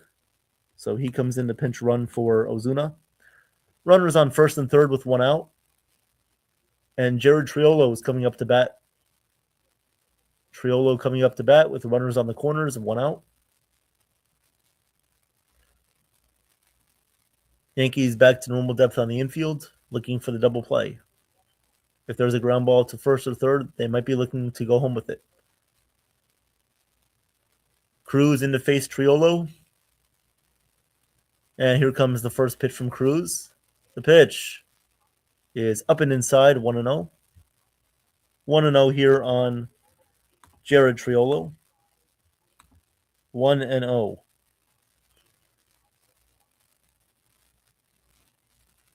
Triolo 1 for 4 against Fernando Cruz with the strikeout in his career. The pitch. And Triolo fouls this one away, 1-1. Had a good pitch to hit right there. That was a splitter right in the middle of the zone, but Triolo fouls it away. And the count's 1-1 here on Triolo, 1-1. 1-1. Here comes the 1-1 here from Cruz, the pitch. And Triolo fouls this one back. The count's 1-2. 1-2 here on Triolo. 1-2. 1-2 here on Triolo.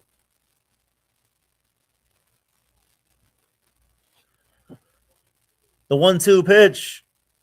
And this one is lined to left field coming on his Bellinger, and he can't make the catch. One hops against him. One hops to left field. That will bring in a run, as that will score Gonzalez from third base to home plate. So he gets the go-ahead run for the Pirates. Pirates up 4-3, as that was a base hit by Triolo. So runners on first and second with one out. A splitter that was up high in the zone. It stays right there middle for Triolo to hit to left field. It was a close play from Bellinger's standpoint. He tried to come in to slide and make the catch, but it bounced in front of him. Luckily, he was able to keep it in front of him, so any more runners were not able to advance to third base or home plate. So that will bring up Jake Mangum here with runners on first and second, one out. Pirates have a 4-3 lead here in the 10th. The first pitch to Mangum from Cruz is a fastball that's outside, 1-0. And 1-0 here on Mangum.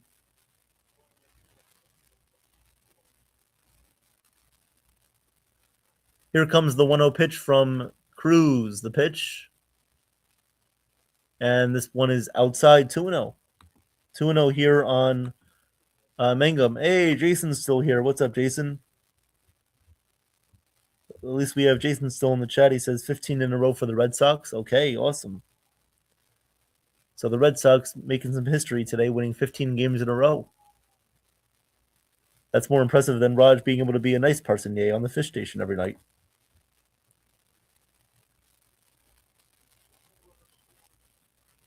And we all know Raj is an excellent parsonier.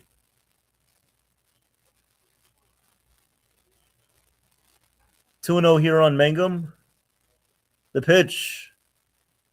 And that one is in there for a called strike at 2-1. That was a slider. I mean, nobody else is saying anything besides Jason. I mean, come on. Wake up here! The 2-1 pitch to Mangum. Pitch. And this one is fouled away. The count's 2-2.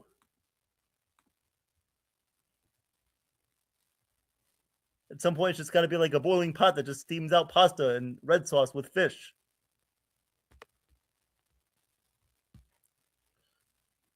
Anyway, after this half inning, I'll give you guys a scoreboard update.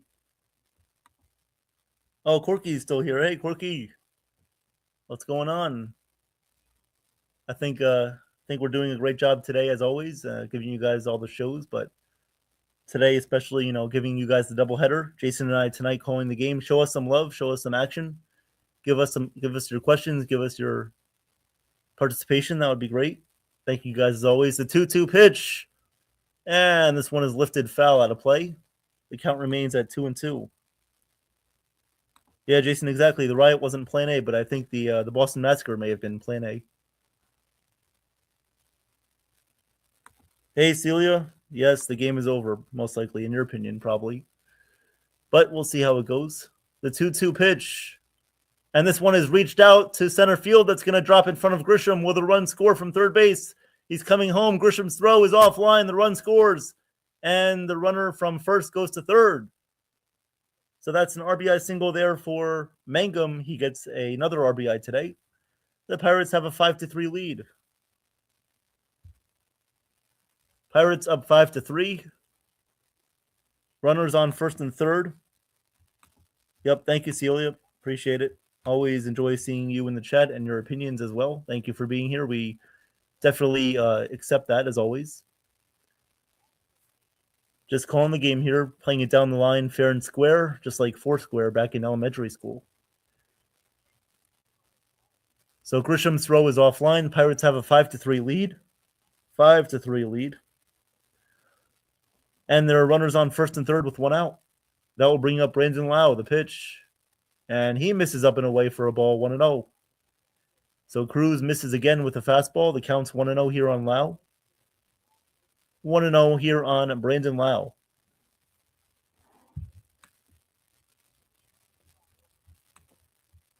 Here comes the 1-0 pitch from Cruz, the pitch.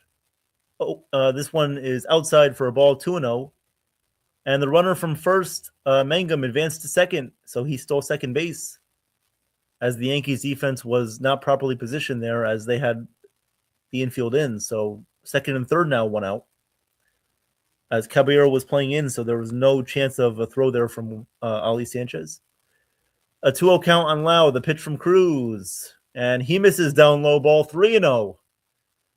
Let's go. Can we please get out of this inning? It's like waiting for Simon Cowell, Howie Mandel to make a decision on who's going to be on the live shows. I mean, come on. It shouldn't take this long. The 3-0 pitch. And that one is in there for a called strike, 3-1. It caught the top of the zone. May have missed by an inch or two, but the umpire was generous enough to give Cruz the call. The count is 3-1. The 3-1, the pitch. And this one is inside, ball 4. The bases are now loaded. The thing is, the Yankees don't want to waste too many of their bullpen pitchers, but they might have to go to someone else here just to keep this game in range of it being winnable, as that's what Aaron Boone is going to do, as he's going to bring out he's going to come out of the dugout and most likely bring in someone else from the bullpen. We'll see who they go to.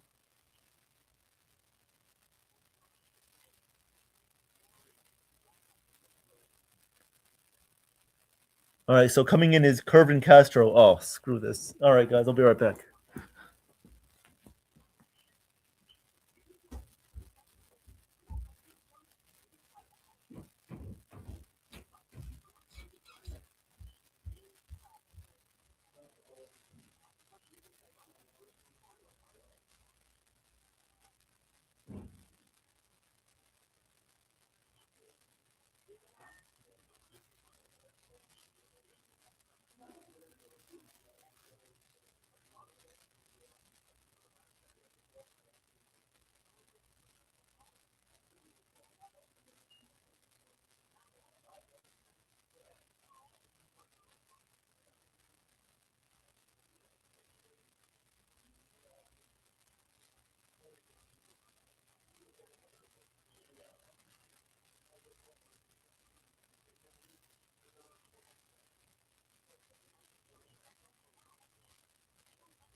All right.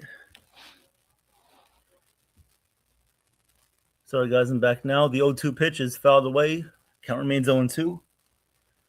So somehow the bases are now loaded for Brian Reynolds. So bases loaded here for Reynolds. 0-2 count here on Reynolds here. Bases loaded, 1 out. Kervin Castro is in the game for the Yankees, making his first appearance since God knows when. I remember him in spring training. I'm not sure if he's gotten his start yet up here or not. Before this, the 0-2. And swing and a miss. He struck him out swinging. He strikes him out swinging there on a cutter. So 2 outs here. Bases still loaded. 2 outs, bases loaded. 5-3 Pirates are still leading.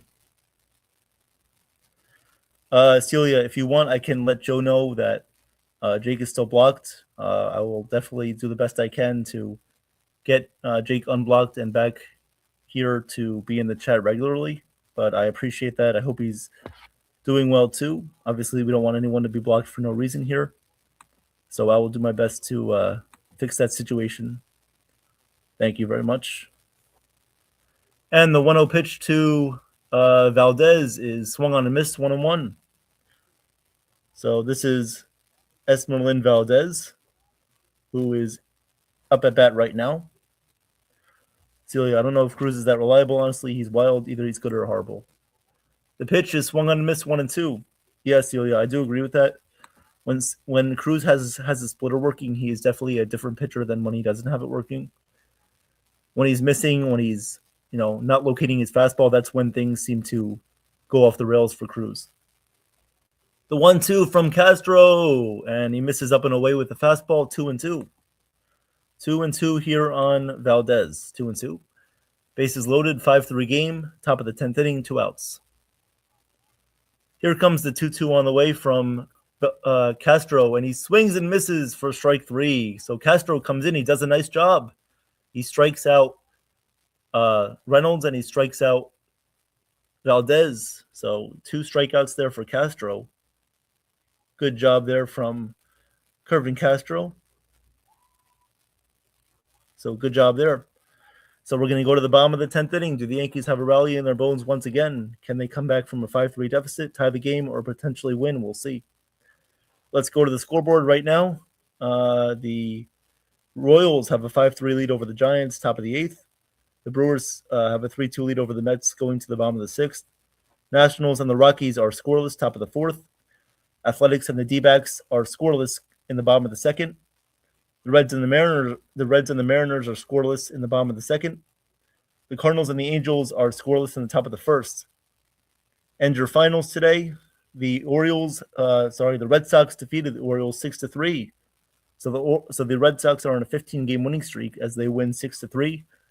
So they are on a 15-game winning streak as they play later on tonight once again in Game 2 of a doubleheader against the Orioles at 7:10 p.m. 7:10 p.m. Orioles Red Sox again tonight as the Orioles win Game 1 6-3, and they are on a 15-game winning streak. Yes, Celia, don't worry. I will do my best to handle that. I will talk to Joe about that after the stream or another time, so I appreciate that.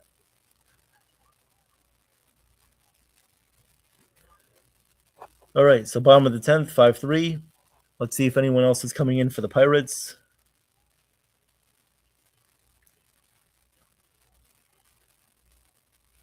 I think Mason Montgomery might still be in for the Pirates. Mason Montgomery is still... Nope. Gregory Soto, the former Philly, the former Met.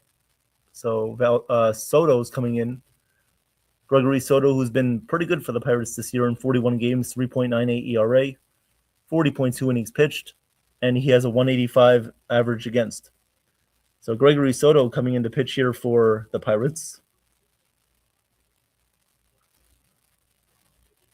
Soto will face Bellinger, Dominguez, and Jazz here in the bottom of the 10th. The pitch to Belly is on the outside corner, 0-1. So because the Yankees have another challenge here because of the extra inning challenge rule, Bellinger challenges it and he loses the challenge. So you're granted one free challenge in extra innings, and you automatically lose it on the first one you see. You lose it on the first pitch you see. That's unbelievable. The first pitch you see, you lose the challenge already after you were given a free challenge after you lost both your challenges before because of stupid mistakes. And the pitch is down low and away, 1-1. So 1-1 here on Cody Bellinger, 1-1. Here comes the 1-1 from Soto. And the pitch. A sinker that's in there for a called strike at 1-2. 1-2 count here on Bellinger.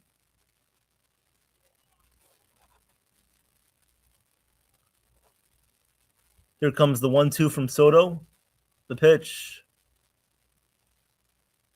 Misses a little bit high and inside for a ball, 2-2. 2-2. 2-2 count here on Cody Bellinger. Here comes the 2-2.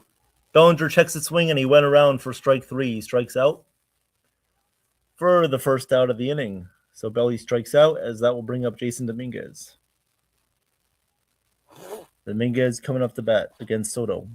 So Dominguez will bat from the right side. Dominguez batting from the right side here against Soto in the bottom of the 10th. The first pitch to Dominguez from Soto, the pitch misses outside, 1-0. 1-0 here on Dominguez.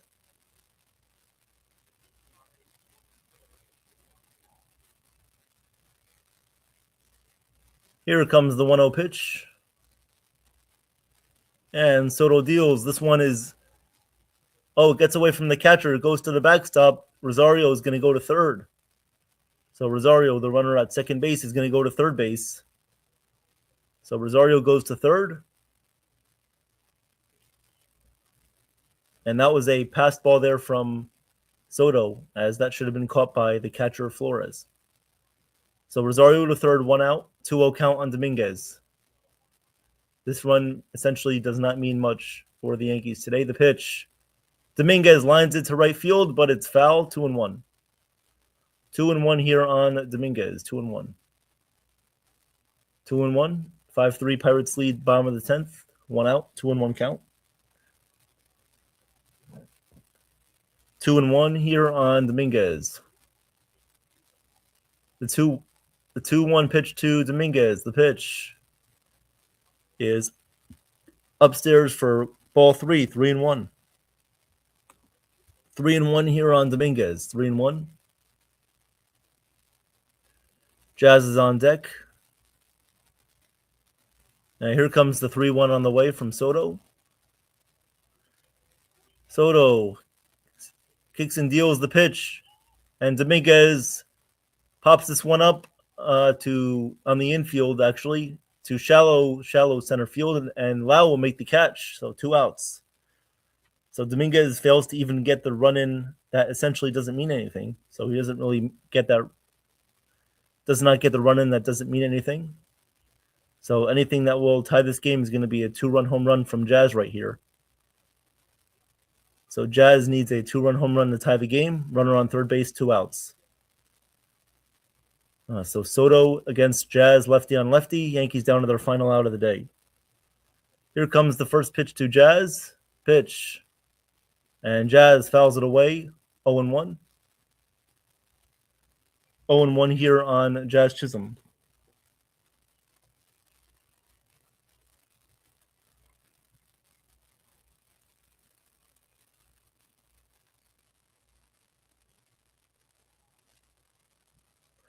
Here comes the 0-1 pitch. And Soto just misses off the outside corner with a fastball, 1-1. Actually, that was a sinker, so he misses just off the corner with a sinker there. So the count is now 1-1. 1-1 here on Jazz Chisholm. 1-1. And the 1-1 from Soto. He deals the pitch. And Jazz lines it to right field. And it's a foul ball. Jazz just misses the fair foul line there with a potential double, but he misses. But he just hits it foul down the right field line. So now the Yankees are down to their final out of the day. So 1-2 count on Jazz. Runner on third base, 2 outs.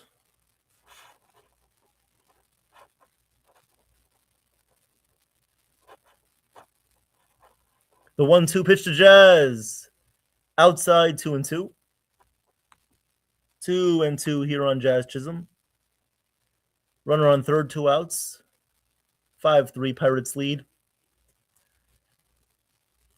2 away. 2-2 on the way to Jazz. And the pitch. In the dirt. Nice block by Flores, the catcher. So the count is now full at 3-2 with Caballero on deck. Caballero on deck. And the pitching coach is going to come out to talk to Soto. Pitching coach coming out to talk to Soto.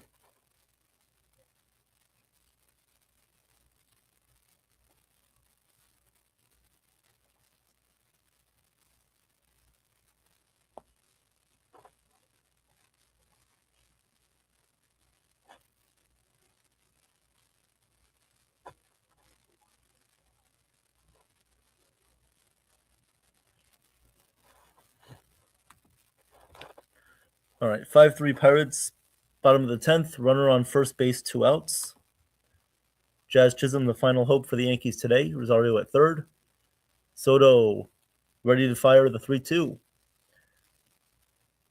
Soto. Now he steps off the mound.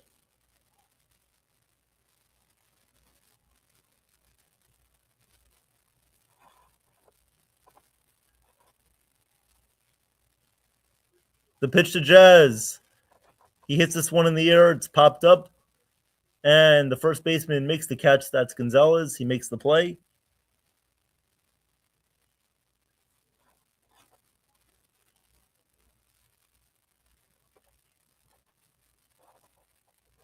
And that one is, the game's over. So that's caught by the first baseman. The game's over. So the Pirates win the first game of the doubleheader by a score of 5-3. Garrett Cole had a great outing today, 11 strikeouts. Unfortunately, allowed those 3 runs by 2 home runs, one by a 2-run home run from Jacob Gonzalez and a solo home run from Nick Gonzalez. And then, of course, in the 10th inning, the Pirates were able to get those runs off of Fernando Cruz. So that'll do it for today's game. The Yankees unfortunately fall 5-3. The series is tied up at 1 apiece, 1-1, as the Yankees won game 1, the Pirates win game 2. Game 3, guys, game 3 tonight can be heard on NY YankeeMania tonight. Myself and Jason will be having the call tonight on the show. So don't miss out on that. Jason and I will be back tonight to call game 2 of the doubleheader tonight at 7:05. So please don't miss out on that. So we'll be back in just about 2 hours, 40 minutes for game 3. We'll give you guys the lineups. We'll give you guys scoreboard updates, any news and information regarding any more trades that happen in the MLB or any news regarding the Yankees or Mets. We'll give you guys that perspective. Tomorrow, don't miss out. Myself and Jason will be doing a Yankees-Phillies preview show, a Yankees-Phillies series preview show tomorrow night, or actually tomorrow afternoon at 2 o'clock, so don't miss out on that. You can always watch it live in the chat, or you can always watch it on replay. And so you have about 24 hours after that goes up to listen to that and get ready for the Yankees-Phillies series this weekend. Of course, Friday, Saturday, and Sunday, Yankees will face off against the Phillies in Philadelphia. Looking forward to that. And tomorrow's the off day, so enjoy, of course, the rest of the time between game 1 and game 2. Come back with us tonight for game 2. Jason and I will be doing the call. Tomorrow, stay tuned for that series preview show. We'll be live at 2 o'clock p.m. tomorrow. We'll be live for about half an hour. And then, of course, don't miss out on any more streams that come up. We'll have the trade deadline preview show coming up in 2 weeks. And then, of course, we'll have the trade deadline special show for that whole time until the trade deadline is over, from about 10 a.m. to 6 p.m. on that Monday, August 3rd. Thank you guys for being here in the chat today. Celia, Jason, Joseph, everybody here. Thank you, Corky, as well. And thank you guys. Thank you guys for being here.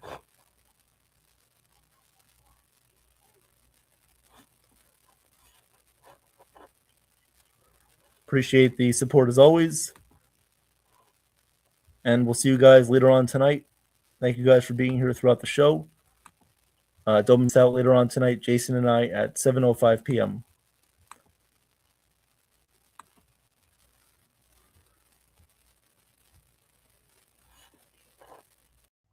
I am Katharina Michio, and you are watching NY Mania. I'm Kayla Welsh, and you're watching NY Yankee Mania. Hi, my name is Maria Venuto, and you are watching New York Yankee Mania. I'm Marnie Schneider. I'm the author of Football Freddy, and I am so excited to be part of the New York Yankee Mania show. Hey, everybody, it's Ian Eagle. You are watching NY Yankee Mania, the best.